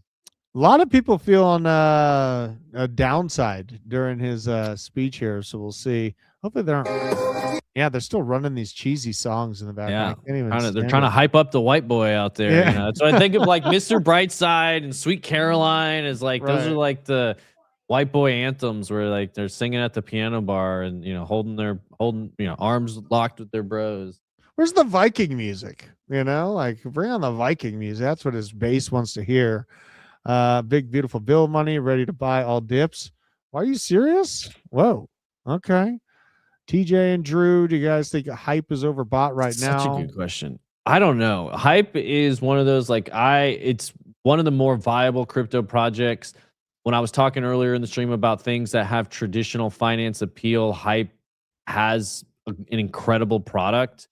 It's in that I mentioned that index, that DC, I think it's called DTF index. Hype is in there. It's not one of the higher weighted ones, but it's in there. So I don't know. Here we go. The orange one has made his appearance. Look at him. He looks very unhinged. I am left-handed. Good call there, by the way. You are too? Yeah, two left-handed guys here. We're two lefties. I don't know if that's what he meant, but we are both lefties. We're gonna die earlier because of chainsaws. That's what happens. But we're a little bit smarter. That's true. Let's see if they're still playing the music. God, they're still doing the freaking music. It shouldn't. You can put it. I guess. I'm just a little bit paranoid after the last. Drew almost got us banned. Okay, okay. Drew almost got the entire channel deleted one afternoon. No, bro, I'm just kidding. It wasn't his fault. That was crazy. It was Ondo I still boy. have nightmares. I have nightmares of that still. So, which that's fine. We may not be here talking to you guys right now if I didn't have good reps at YouTube. That was crazy. All right, so he's taking the stage. We haven't seen any crazy price action. This is on the 15-minute. We may as well get it a little bit zoomed in here because we're degens on the 1 minute. Let's see here. Still going with the songs. Lower prices. I thought we were at all-time low for price. It's funny how they're just selective on what they account for, like what the price of a product is. All right, let's see here. Is he getting ready? They kicked Isaac out of the behind the shot. Look at they kicked Isaac out. He wasn't able to make the cut. They wanted grown-ups back there. Yeah, they wanted old school dudes, They wanted old school dudes. And the lady with the silver hat's gone now too. I always wonder, how do they they very carefully curate that, but why and how and who's in charge of that? And does it change based on the look? I mean, obviously it changes based on the location, but well, and imagine if you got the awesome seat right behind his shoulder, and then they're like, "Now get your face out of here. We got Bill from Iowa that's gonna come take you." You don't look Iowan in enough. Yeah, this is Iowa, though. I mean, if I'd imagine Iowa and what it looks like, it is. I'm not going to be deporting anyone. Calm down. No, they were saying you almost got us deported. Okay, yeah, it almost happened. It was all. I won't go into it. I said it wasn't your fault. It was Ondo boy. All right, here we go. Here we go.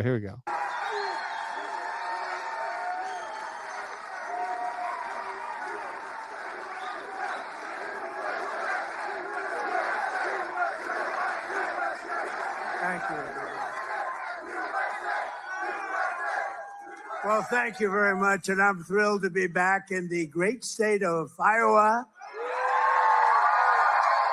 with so many proud, hardworking American patriots. Team over there, the right team over there. I said, geez, that would be easy for you. That wouldn't even be work. But you came out by the thousands on a cold and snowy winter evening. Remember that beautiful evening? And together we won the Iowa caucuses in a 30-point landslide. That was great. I'll never forget it. It was so freezing. You think it's cold now? That blew it away. Whatever happened to global warming? You know? Now it's, it's like one of those things. But it was the coldest night. I remember it was way below zero. And they say, sir, you don't have to come till 10 or 11 o'clock because the caucus takes longer. Then I got a call at, let's say the polls close at 7. Sir, you've won. I said, I won what? They told me 10 o'clock. They can't announce. They said, you won by so much. They just called it at 1 minute after 7. So, right? So we made the journey. And we made that journey through all the cars and everything else, and we made a speech. But what an evening that was. Then in November, we won the state by a massive landslide. That was incredible in the election. And we then went on to win all swing states, all 7 of them. They said 7 swing. Well, he could win 4 of them. He's doing very well. But we won 7. We won the Electoral College 312 to 226. We won the popular vote for the first time of any Republican in many decades by millions and millions of votes. And we won a category that's very important. We won 86% of all counties in America, 2,700 to 525. How about that?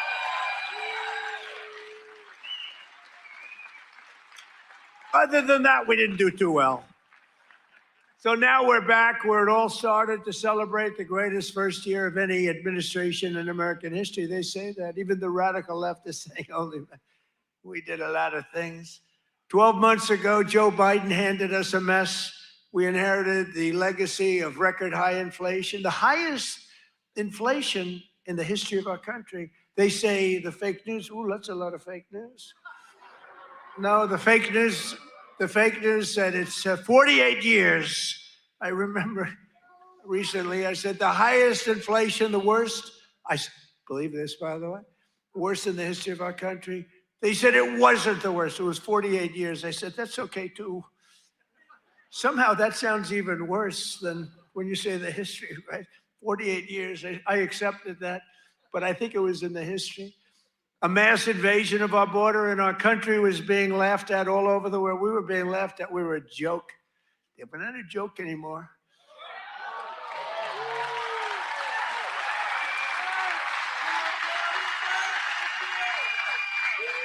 We're not a joke. We're not being laughed at anymore. But today, just after 1 year of President Trump, our economy is booming, incomes are rising, investment is soaring, inflation has been defeated. Our border is closed, totally closed. And America is respected all over the world like they've never been respected. 1 year, I thought it would take us 2 years. I guess I'm following in the great path of John Deere. We got the chairman of John Deere here. Chairman and CEO, that's pretty good. I even signed a John Deere hat for him. He said, I'm going to put this in the museum. I said, that's good. No, it's a great company. And you just said you're opening up 2 massive plants because of tariffs. You're opening up one in North Carolina, one someplace else. And you're expanding all over the place. You're doing a great job. I bought a lot of John Deere stuff. It's a great company. It's an honor to have you. Thank you very much. This has been the most dramatic 1 year turnaround of any country in history in terms of the speed. I really thought it would take us 2 or 3 years to do what we're doing. You know, we're the number 1 country anywhere in history in the world, anywhere in history for investment coming into the country. And it's amazing. And it's because of tariffs. And it's also because of the fact that we had such a tremendous November 5th. That November 5th brought spirit back to our country, came back. You know, one thing I think, which is so important, is if you remember a year and a half ago, we couldn't get people to enlist in the military, any of them, Army, Navy, Air Force, Marines, any of them, the Coast Guard, Space Force. I love Space Force, right? We couldn't get them, and even police departments, they couldn't get anybody with a uniform that represented the country. You couldn't get them. And today, we have the single greatest recruitment numbers in the history of our military. The police forces are loaded. Law enforcement is loaded up. And everybody wants to be a policeman, a fireman. They want to be in the military, any branch. I mean, we literally, they couldn't get them. A year and a half ago, nobody wanted to be in the military. Now everybody wants to be in the military. It's an amazing thing that's happened, an amazing turnaround. And all because we have a president who does something very simple, puts America first, right?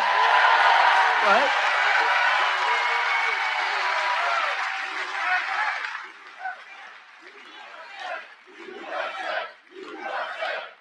He's going to find a lot of support in this state. Just don't be So under my surprised. leadership, economic growth is exploding to numbers unheard of. They've never had them before in recent times, and now, and we're just getting started. You know, the great, big, beautiful bill, which is no tax on tips, no tax on overtime, no tax on Social Security for our seniors. Do we have any seniors in here?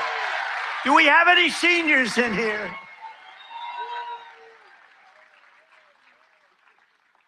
One of the fake news said he did that because he doesn't want to pay tax on his Social Security. Don't you believe? That's what I never thought of. These are sick people. But despite the fact that we've just really started, it's just kicking in because we inherited such a horrible situation with all of the high prices and the inflation and everything else. And by the way, the open borders, we had millions and everything you see today wouldn't happen. They opened the borders, but we had a 5.4%. And since the election, the stock market is at 52 all-time highs, adding $9 trillion in value to your savings, retirement accounts, and 401ks. So 401k people, I mean, of which you got a lot of people. Does anybody have a 401k in the audience? A lot of people. So you're setting records, right? The highest it's ever been. They say this, you know, the good stock market, they say, well, this stock market, you know, they just try so hard. This stock market doesn't affect the middle class. I say it does. What about a 401k? What about all the other things? What about the fact that they're making more salary than they've ever made? But the stock market's the highest. How is John Deere stock doing? Great? All-time high? It's all-time. We left a John Deere Everyone, letter I in don't have to even Venezuela. ask the question. I mean, I made a lot of people rich. Me, I just keep working. I made a lot of people rich. I made a lot of people rich that I don't even like. I got a lot of people that I don't like at all, and I've doubled their net worth. But after 4 years in which Biden got less than $1 trillion in new investment, think of it. He took in substantially less in 4 years than $1 trillion. We secured commitments for a record-breaking plus $18 trillion. So in 1 year, we did over $18 trillion, and he did less than $1 trillion. Just over 1 year ago, under Sleepy Joe Biden and the radical left lunatics, we were a dead country. We were a dead country. I'll tell you, 1 year ago, a little more than 1 year ago, we were a dead country. The king of Saudi Arabia told me that. You've heard me say it. He said it better than anybody else. He said, you know, I can't believe it. A few months ago, he said, a year ago, you were a dead country. Now you're the hottest country anywhere in the world. He said, I can't believe it. And today I'm pleased to announce one more historic investment. The great American company that we just talked about is doing so much. I have to give it really. I buy so much equipment from so many of the people in the, you know, we have a lot of very successful companies in here, but I know it's a very special deal because John Deere is doing $70 million in factory in North Carolina. It's brand new, the best in the world. And I think it's going to pay off very, very big. And if it doesn't, I have nothing to do with it. But if it does, I'm going to take full credit. But what it is an excavator factory, as I understand it. And it's going to be the only excavator factory. In other words, excavators. We all know I love those excavators. Believe it or not, I know a lot about them. We don't make them here. This is going to be the only excavator entirely made in the United States of America. So that's good. That's good. I love it.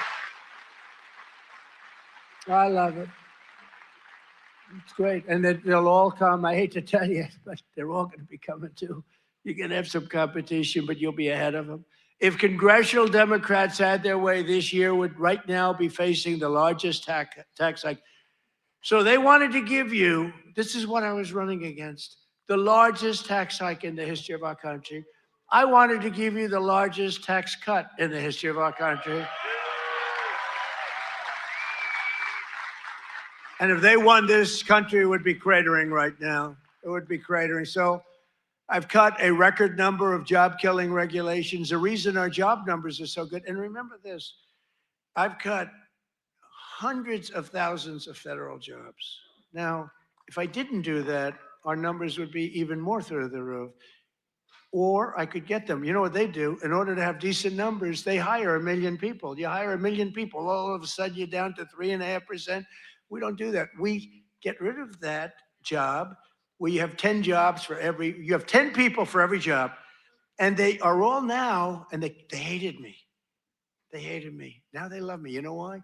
They all got jobs in the private sector, making twice as much money as they made from the federal government, sometimes much more than that. So a year ago, they hated me, and now they love me. But it includes dozens of burdensome regulations that were crushing our amazing farmers. We love our farmers. We won this thing. I think I'm at 97% with farmers. Well, who the hell is voting for Kamala? Shut out. Throwback. You know, it was a crazy election because we were doing great against Biden. Our hope, nobody even knew who the hell Kamala was. All I knew is she was the border czar. We had millions of people pouring through, and she was the border czar. So I like that. But I will tell you, the amazing, we didn't know much about her.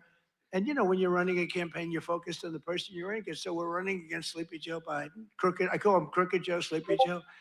They're both accurate. And we're running against him. All of us, and he's way down in the polls, down by a lot.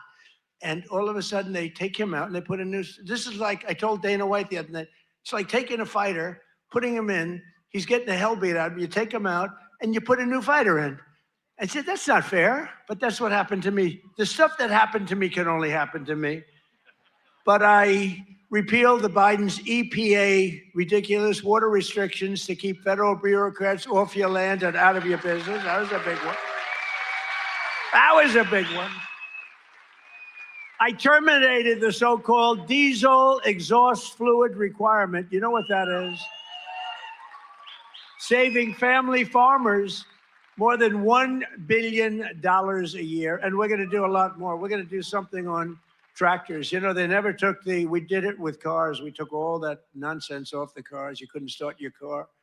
You'd have to go to MIT to get somebody to fix your car with all the crap they had on it in order to save a quarter of a glass of this much little tiny bit of gas. These people are crazy. And I'm going to do that, I think, for tractors too, because we're going to get the tractors back where you don't have to be a PhD in order to start your tractor, in order to keep the environment clean. So much nonsense. I think it makes the environment dirty, actually. And very importantly, on day one, I kept my promise to the people of Iowa and abolished the insane electric vehicle mandate, which would have obligated you to go out and buy an electric car, but it would have obliterated a thing called ethanol. Do you like ethanol? Is it big? Titch. A lot of people are asking me about ethanol. I don't know. Do you want me to do something with ethanol? Maybe. After years of the United States getting ripped off by other countries on trade, I'm standing up for the workers and the farmers of our country like no other president has done this. I mean, no other president has done this. I could have had an ACC presidency. I'd probably have this little piece of ear back, you know? Could have it, and I wouldn't have to listen to lunatics like this up there. I wouldn't have to listen. Isn't that nice?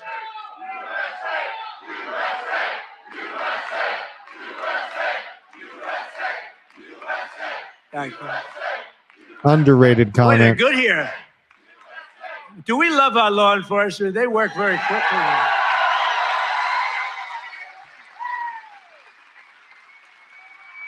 But under Sleepy Joe, we had the largest trade deficit in world history. But in 1 year, I've slashed our gaping trade deficit by a staggering 77%. How about that? What about that? That's pretty good, right? Well, he's late. He's doing the spray tan. Nobody's ever seen that.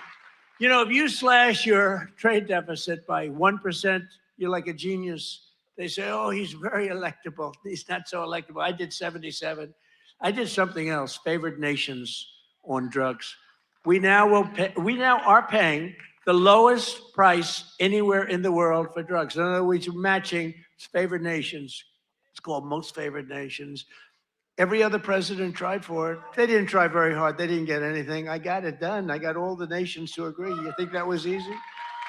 I said, if you don't agree, we're going to put tariffs on you. They said, we agree. We agree. So you'll have a pill that costs $10, as an example, costs $10 in London, costs $130 in Des Moines, and now it's going to cost $20. Think of it. You'll go from $130 down to it's the biggest price reduction of prescription drugs in history. And would have a huge impact on your healthcare too. Shout out to the trading quant. And Printed you know, the money fake today news, I for can't us. get them to talk about it. Think of it. I got the biggest price reduction in history on drugs, pharmaceuticals. I can't get these guys to talk about it. It was page like 22 in the New York Times, a little story. I just got the biggest, I can't believe it. If a Democrat got a half a point down, this is like hundreds of, depending on the way you want to calculate it, you could say it's an 80% reduction, or you could say it's 1,000% reduction. You could say whatever you want, but it's the biggest reduction in history by many, many times. I did something because we were subsidizing the entire world. We were paying 10 times, in many cases, more money than the rest of the world. And I said it wasn't fair. And I got it done. And everyone said you can. They said, you'll never get other countries to agree. They said, yeah. I said, yes, I will. They said, you'll never get the other countries to agree. I got the drug companies. That was not easy, I want to tell you, but that was not so bad. But they even told me, we'll agree to it, but you'll never get the other countries. I said, 100% I will. Why wouldn't I get them? And I called Macron of France. I said, you got to double the price of your drugs. He said, no, I will not do that. What was the story with his glasses the other day? What the hell was that all about? But anyway, but I got them all. I don't want to go into a lawsuit. Bottom line, I said, I'm going to increase tariffs by 25. I'm going to charge you 25% tariff if you don't do it. They said, we will do it. We would be, why don't you ask? We'd love to do it. So I got something done that no other president could have gotten done, and no other president. I don't even think they tried. You want to know the truth? You think Biden was thinking about it? He just was thinking about how the hell to get off the stage. Remember, the guy could never find it. You have so many ways. You can jump off the front if it really gets. You got stairs all over the place. The guy could never find his way off the stage. This was not a good sign. But I've made new fair trade deals with countries covering half of all U.S. trade. 90K, 90K, 90K. That's what we should be chanting. You do know they're paid agitators, right? They're paid. They get paid. You know, do you ever see their signs? You know, we used to have protests and you'd have guys making a sign in a basement. These are all paid agitators. That's all they are. They get paid to go and they don't even know what, when they interview them, why are you here? I don't know. They have no idea. They're paid insurrectionists, really, in some cases. They're sickos. But I've made new fair trade deals with countries covering half of all U.S. trade, scoring giant wins for the farmers, ranchers, and agricultural producers like no other president has ever done. That's why I got such a tremendous vote from the farmers, and I love you too. I do love you too. So Japan will now allow the United States to supply up to 100% of automotive ethanol, and import large amounts of aviation biofuels from the United States. That's great for you. That was Shout out part to of the deal that Toyota. we made. The United Kingdom will import nearly $1 billion of ethanol. That's part of their deal. Australia is allowing American beef into its market for the first time in more than 20 years. Did you know that? And beef is doing great, and we got to get the prices down a little bit, and they're starting to come down pretty much. China has agreed to purchase over $40 billion of U.S.-grown soybeans. You know that. You're selling them. They're selling them. And I I love went to this chat. President Xi, and he's upping it. I mean, it's $40 billion. The European Union will dramatically increase purchases of American pork, dairy, and soybean oil. They never did that before. They're all doing things that they never did before because you have a certain president that's a little bit different from the presidents that you had before. And nations from Cambodia to Thailand to the Philippines and Indonesia are eliminating all trade barriers to agricultural products. Your agricultural products had trade barriers that didn't allow them to be sold in countries that are now saying, oh, please, we'd love to accept your product. So that's great. It's going to be, you're going to see it starting to kick in now for the farmers. And to further help our farmers recover from the really a catastrophe of the Biden years, what a period of years that we had. We had a country that was just dead. We had a country that was just not respected by anybody. We had a guy who didn't know where the hell he was. Do you think he worried about his farmer at night? No. He just wanted to go to sleep. Ice cream too. He wants ice This cream. is what we had. This is what we had in our fake election. We recently issued $12 billion in farm relief. We gave them far because you were screwed by other countries. I said, how much is the number? To our great Secretary of Agriculture, Brooke Rollins. She's doing a great job. I said, Brooke, what's the number? And she said $12 billion. And I wrote a check for $12 billion because we have so much money from the tariffs coming in. So you couldn't have done that before. We're a rich country now. I hope we win that Supreme Court case. You know, we have people that are China-oriented. They have people from literally that very China-oriented and foreign country-oriented trying to stop that. But we'll get it done one way or the other. We're going to do it. If we have to do it a different way, we'll do it. But we're taking in hundreds of billions of dollars.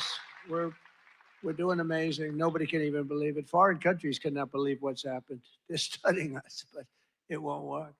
But I'm also working hard to expand your markets domestically. And in the campaign, I promise to support E15 all year round.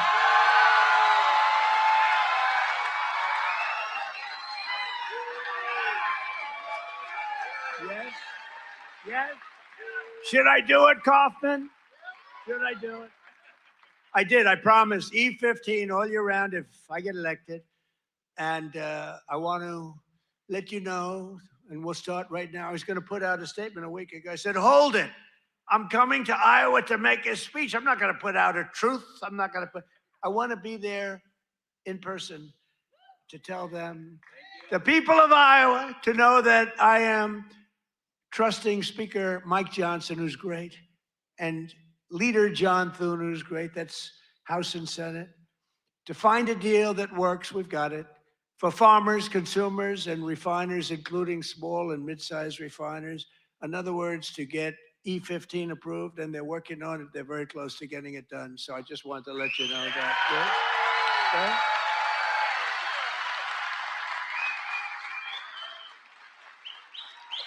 And China will be sending me a bill very shortly supporting year-round E15 to my desk very quickly, and I will sign it without delay. Okay? This guy is unhinged. I hope you remember us for the midterms.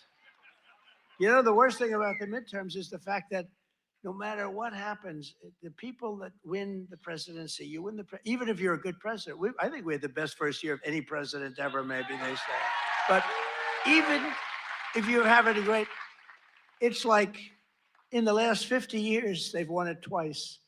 Can you believe it? If something happens, there's a screw turns with the voters. So even if it's a Democrat or Republican, whoever wins the presidency has a hard time with the midterm. If we lose the midterms, you'll lose so many of the things that we're talking about, so many of the assets that we're talking about, so many of the tax cuts that we're talking about. And it would lead to very bad things. We got to win the midterms. I mean, I'm here because I love Iowa, but I'm here because we're starting the campaign to win the midterms. We got to win the midterms. That means Senate and it means House.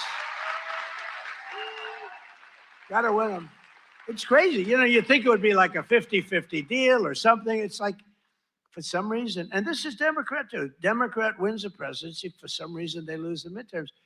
Now, maybe they don't campaign as hard because they've campaigned. I don't know, but I campaign hard.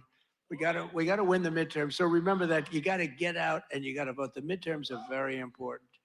We're gonna really work hard on winning the midterms. We have great candidates. Again, Senate and House. We have great candidates. We got to win them. And we have candidates that rule with common sense, not this craziness. You know, we're not going to be supporting transgender for all, men and women's sports, open borders.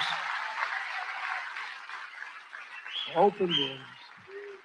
The worst is open borders because, you know, I take care of things and, you know, inflation, I had it beat very quickly and all, but this open border thing, you know, it's a lot of work. Taking criminals in that they allowed into our country where the jails are opened up. Remember the jails, the prisons all over, from all over the world, they're opened up. The Congo, all over South America, Venezuela, they opened up their jails. We got to get them out. I mean, it's really, really, we can never forget what that group of morons did to this country. We can never forget. And we've got to win the midterms. That's why we've got to win the midterms. Midterms are looking sketchy for As Republicans. we bring trillions of dollars pouring into our country from overseas, we're also making America affordable again, a problem caused totally by the crooked Joe Biden administration. I mean, you know, I inherited this problem. They say, prices are too high. I just took over. They said, I'll never forget, I come here, I'm in 3 days, I have a news conference 3 days into my administration. What about the price of eggs? They've gone up like 5 times more.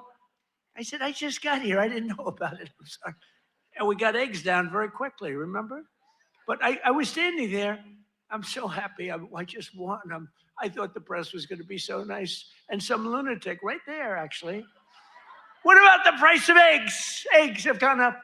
I said, oh, tell me, give me a little, because I don't know. I just got here. I'm sorry. But I fixed it. Now I fixed it pretty much all, but it's going to go down even further. No, but they caused the problem. And then they came up, you know, it's a word that they came up with, affordability. Every time you hear the word, remember, they're the ones that caused the problem. And first time you heard about it was like a few months ago. This election's all about affordability. Well, they're the ones that caused the problem. But nobody knows that. You know, people forget. So they say, oh, affordability, let's vote for the Democrats. It's no, affordability. They caused a tremendous price increases. It was caused by the worst inflation we've ever had. And they come up with this word, affordability. And I saw it even, although you're not hearing it so much anymore. You know why? Because the prices are coming down so much. They don't want it to be an election based on lower prices. But we're bringing down the lower, I like that term better. It's the lower prices. We're bringing them down. But we inherited the highest prices in the history of our country, and we've rapidly brought them down. And that's what we want to do. Got to tackle insurance costs, man. Those things are going nuts. Did you ever see them where they're being interviewed? This will be an election on affordability. And I say that, but they never talk about it after. That's all they say. They just say affordability, but they never do anything, Mr. Chairman, right? They never say, they don't talk about what do they mean. So everyone says, you know, look, you people are doing a lot of things. You're not into politics that much, although you like it. You like Trump, but you're not into politics. But you're not going to go back and examine. All you know is, oh, therefore, I guess that means they did a good job. They almost destroyed our country. They were pricing you out. When gasoline's at $4.50 and now it's at $1, I was told, you know, I was saying $1.99 today in Iowa. I was told that it was $1.85 it hit a gallon in Iowa. And you know, that's like a massive tax cut. It's actually like a massive tax I just picked up the V8 Toyota. So the Biden nightmare cost a typical American family $34,000 in 4 years. But after 1 year of Trump, real wages are already up more than $2,000. Think of it. That's a $5,000 swing, much faster. Wages have gone up much faster. Think of this than inflation. With him, it was just the opposite. Wages in the United States in the last year have gone up. And remember, the first part of the year, actually, you could say almost the first year, I was fixing the country from the horror show that we inherited. Grocery prices, airfares, hotels, car payments, and rent prices have all come down, and they've come down very fast. And thanks to our tax cuts, millions of Americans will soon receive record-setting tax refunds, an average of more than $1,000.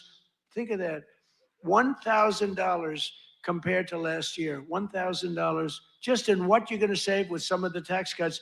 And that number goes up exponentially over the course of 4 years. So it's amazing. It's called the Great Big Beautiful Bill.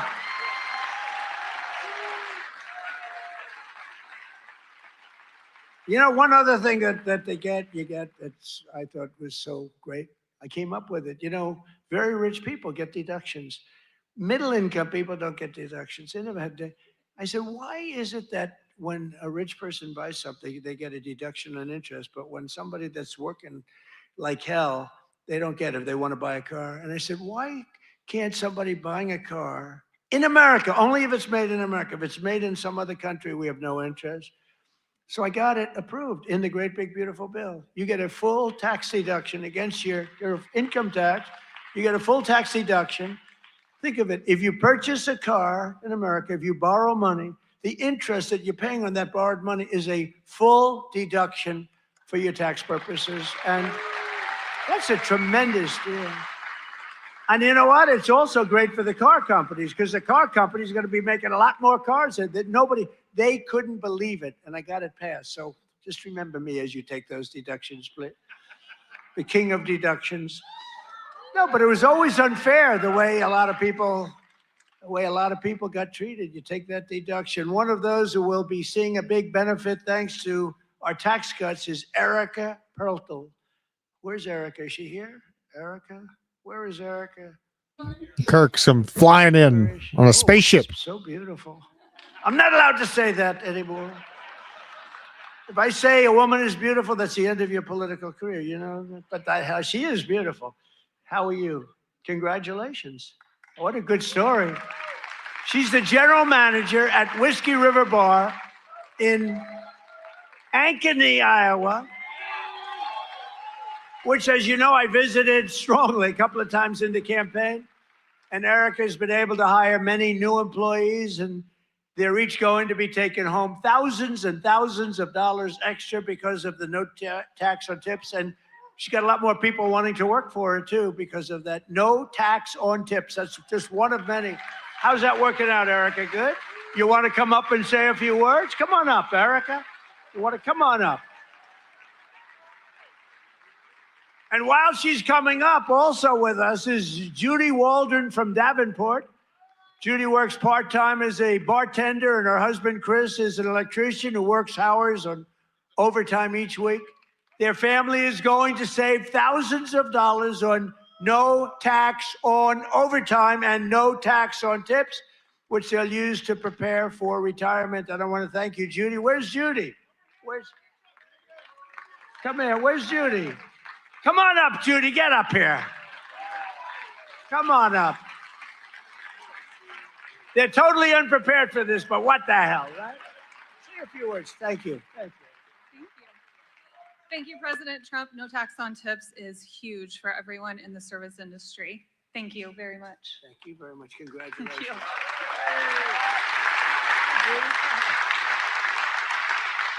I would just like to say the same thing. Thank you very much. We appreciate it. Thank you very much, Andy. Good luck. That's huge. That's huge. I refuse to say they're beautiful. I refuse. But they're beautiful. Do all people look like that in Iowa? I don't think so. Thank you both. Congratulations, too. Great. That's great. Shots fired. We're not supposed to come up, but I looked at both of them and I said, get up here. We're also pleased to be joined by Governor Kim Reynolds. Kim, thank you. Thank you. Thank you, Kim. Great. A man who's become a real star, Treasury Secretary Scott Bessent. Scott. He's become a star. He's done a real job. He knows his business. Scott terrifies me. And he's a big cutter. He cuts a lot of things. Small Business Administrator, another real star, Kelly Loeffler. Kelly, thank you, Kelly. Thanks, Kelly. Great person. Those are great people. Also with us are Representatives Ashley Hinson. These are people running for office. We have to vote them. Randy Feenstra, Marionette Miller Meeks, and Zach Nunn. I want to thank you. Thank you. And I want to tell you that they're all great and they're all running and they should be in good shape, but you got to get out and vote. Got to get out and vote. Iowa Attorney General Brenna Bird. Where's Brenna? Hi, Brenna. Boy, she was early to endorse me. She was so early. We appreciate it. We'll never forget that. That was great. Thanks a lot, Brenna. And you're doing well. I hear you're doing great, right? Thank you. She's running again. You got to vote for her. State House Majority Leader Bobby Kaufman. Bobby. Guys, you gotta move her there. Thank you, Bobby. Great job. Great family. Former State Senate President Leader. Now, I have to tell you about this guy. He endorsed me, the first person in the entire United States of America. It was a year before I even knew I was running, he endorsed me. He endorsed me because he thought I would be good. I wasn't even thinking about running. He was so early. He was the first person in the United States before my wife, before my kids.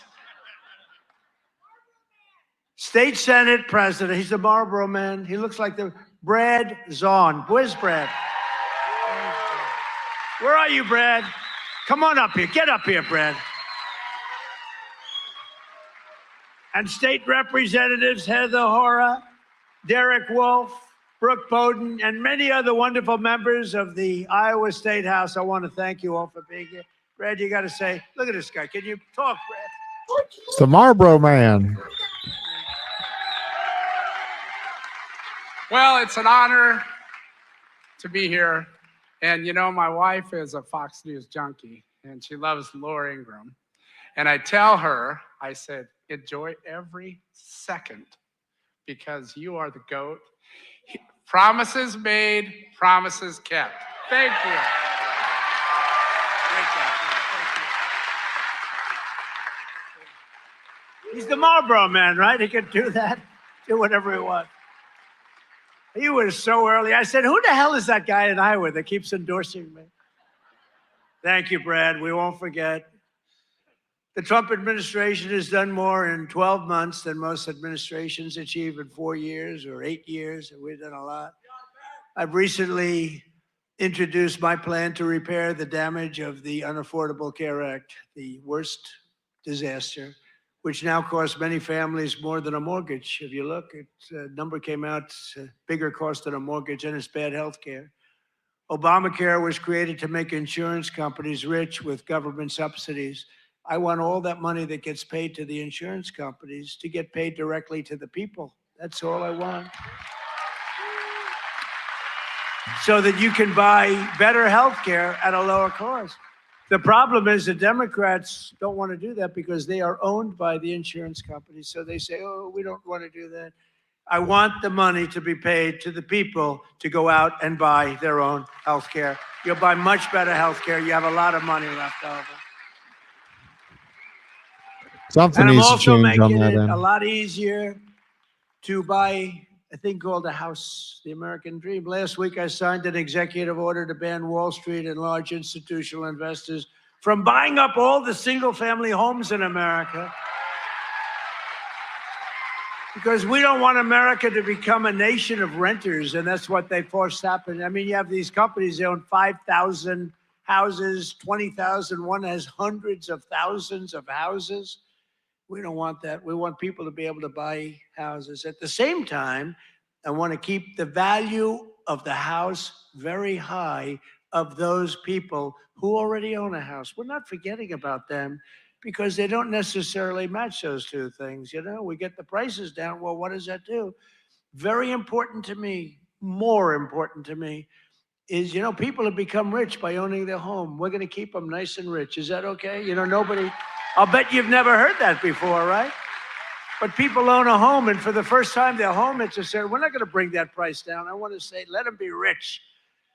But we're strengthening Fannie Mae and Freddie Mac that you've heard about. And in the last 12 months, those institutions have supported over 22,000 Iowa families in purchasing or refinancing and saved over 3,000 Iowa families from losing their homes. We've come out and really helped a lot of people keep your home. And despite a bad Fed chairman, a guy that has no, we call him too late. He's too late. Jerome Too Late Powell, he's too late. He wasn't too late before the Democrats on the election, then he was too early.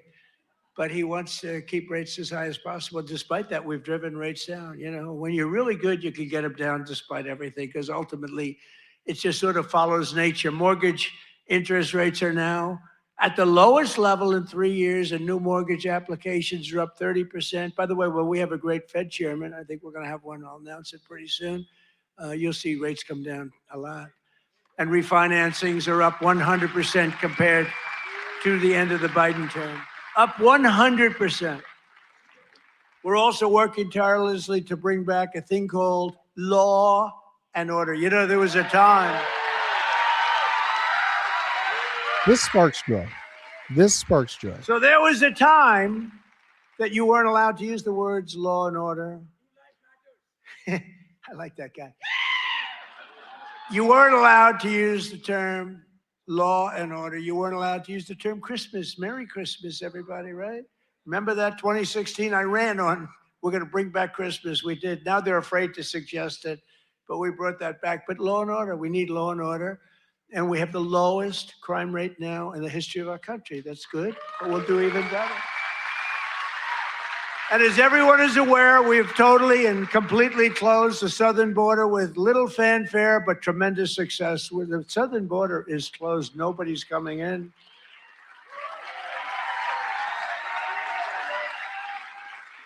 That's right. Nobody is able to come into our country except for those that come in legally. We want to have people come in legally. We need people to come in legally, but they have to show that they can love our country, not hate our country. They have to show that they're not going to blow up our shopping centers, blow up our farms, kill people. They're coming in legally, but they cannot come in unless they come in legally into our country, and we're letting some great people come in. They have to show that they can love our country. They have to be proud. Not like Ilhan Omar. Did you see that wise guy? You know, she's always talking about the Constitution, you know, provides me with the following. Oh my You know, God. the Constitution, she comes from a country that's a disaster. It's considered, I think, the worst. It's not even a country, okay? It barely has a government. I don't think it does. They're good at one thing, pirates. But they don't do that anymore. You know why? Because they get the same treatment from us as the drug dealers get. Boom, boom, boom.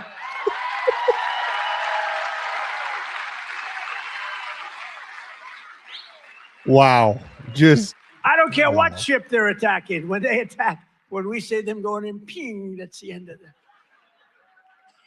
It's amazing. You know, I don't know if you know, drugs coming in by water is down 97%.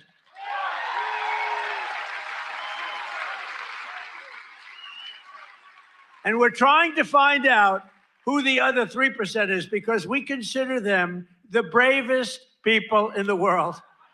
Who the hell are the 3%? But it's down 97%. And now we're taking them down on the land. The land is much easier than the sea. You had to do the sea first. who knows sea the is done. 3%? We haven't exactly helped the luxury fishing business, I would say. Would you like to go fishing? No, thank you. Let's go deep sea fishing today. Let's go on a little boat, deep sea fishing. Sorry about that. But it's down 97%. We've done a job. I'll tell you, we've made our country respected again. The greatest military. We have the greatest military in the world.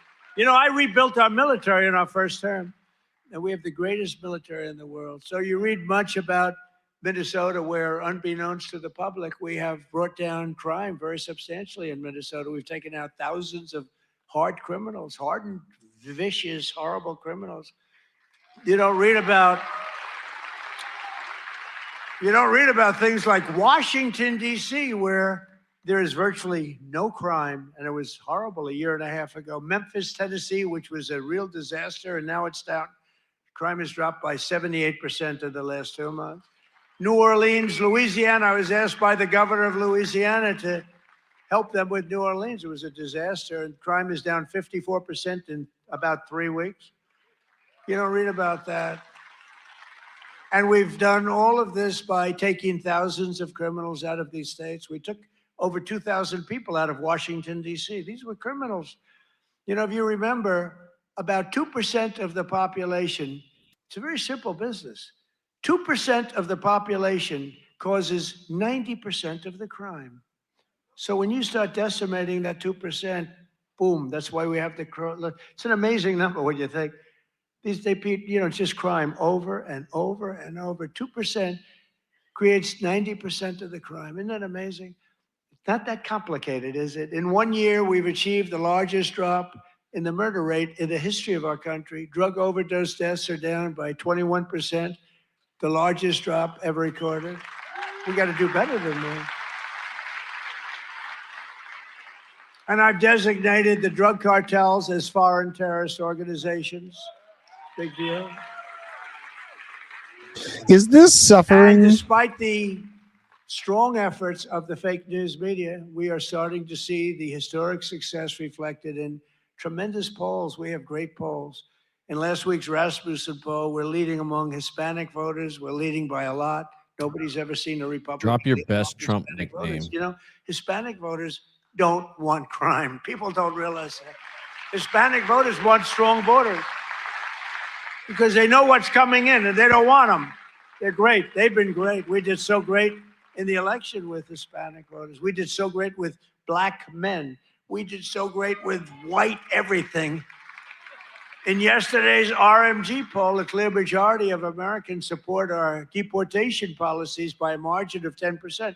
Now, I don't know why 10%, because I don't think it's even, I mean, wouldn't you say like 100%? Who the hell would be against? Maybe somebody that hates our country. In a recent Harvard-Harris poll found that 80% of Americans support our unprecedented operation to deport criminal aliens. In other words, 80%, that's more like it, of the people support our operation to remove really dangerous, bad people out of our country. Mango sherbet. That's a big winner right there. And in a Reuters poll that just came out, Republicans are leading on the economy by a lot and leading on immigration by a lot. And the crime, they're leading by a real lot, by almost 20 points. And in Real Clear Politics average net approval, the Republican Party is more than 10 points more popular than Democrats. And I don't even understand that. How can 10 points is considered a lot? But to me, I mean, how is it 10 points? Well, we've done all these things. They've done only destroying our country. They are destroying, they would destroy. I'm telling you, if Kamala won, or any of them, I think Gavin Newsom is worse because, I mean, he's destroyed California. If they win, that group, that ideology wins, you will be Venezuela on steroids. And I've said it for years. And you know what? They will destroy our country. The country would have been destroyed already. We're fully rebuilding the U.S. military with more than $1 trillion we're spending on the military. And in June, we obliterated Iran's nuclear capacity in Operation Midnight Hammer. You saw that. People have been waiting for 22 years to do that, and we were right at the end. They were about a month away from having a nuclear weapon. We had to do it. And by the way, there's another beautiful armada floating beautifully toward Iran right now. So we'll see. Ooh, boy. I hope they make a deal. I hope they make a deal. They should have made a deal the first time they'd have a country.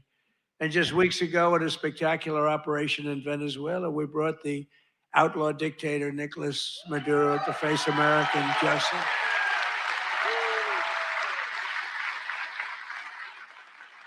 In one of the most brilliant, lethal, quick, they've never seen violent operations ever seen, military operations ever seen.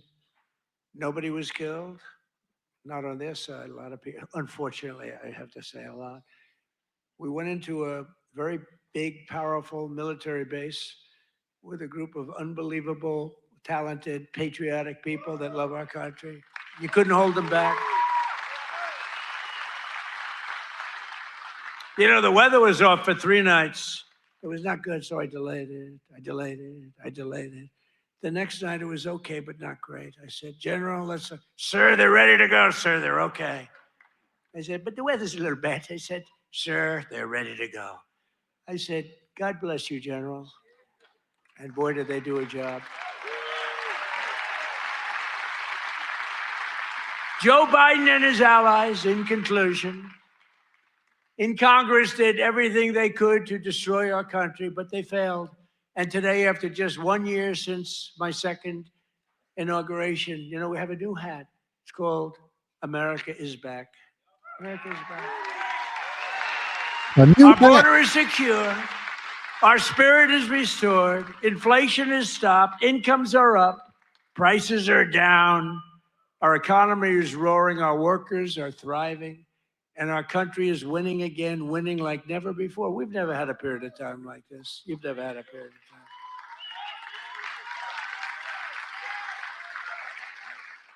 I just left a great group of people from Iowa, and half of them were crying as they talked to me. I don't think they were crying because I'm doing a bad job. You know, in theory, you cry if you do a bad. They were crying because I've done a good job. Sir, they said, sir, you've brought our country back. Crying.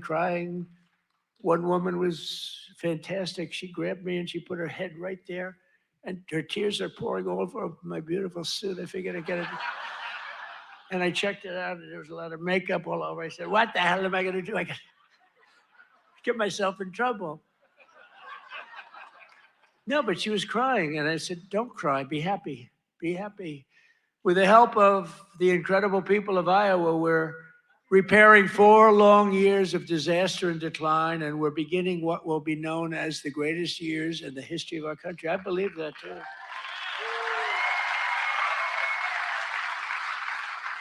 We are entering a period that will be called the golden age of America. That's what's happening. So together with all of you, and you were with me from the beginning, all 3 times we won by a lot. I don't know if you remember, but before I got involved, this was really a Democrat state. You know that. I don't want to bring it up. And then I came along, and it wasn't a Democrat very long, and our great chairman did such a good job. Boy, oh boy, oh boy, you could do anything. I've offered him, come to Washington, take any position. But he likes it. He just doesn't want to leave. I think you just want to stay in Iowa. I don't blame you. But you are fantastic. But we've won all 3 times by a lot. But until we came along, this used to be a Democrat state, and then we turned it. Barack Hussein Obama, have you heard of him? He won both times, didn't he win both? He won twice, you know. Barack Hussein Obama, wonderful president, really brought people together, didn't he? But Barack Obama won twice, you know, and so everyone said, well, Iowa, you know, they had this down as not winnable, and we won in a landslide. 3 times we won in a landslide. So. Together with all of you, the citizens from all across this incredible, beautiful land, we will make America powerful again. Oh, we've done it. We will make America wealthy again. We will make America healthy again. That's happening. We will make America strong again. We will make America proud again. We will make America safe again. And most importantly, we will make America great again. Thank you, Iowa. Thank you. Thank you. Okay. Well, there's Trump. He kind of just said Iran's going to be a thing.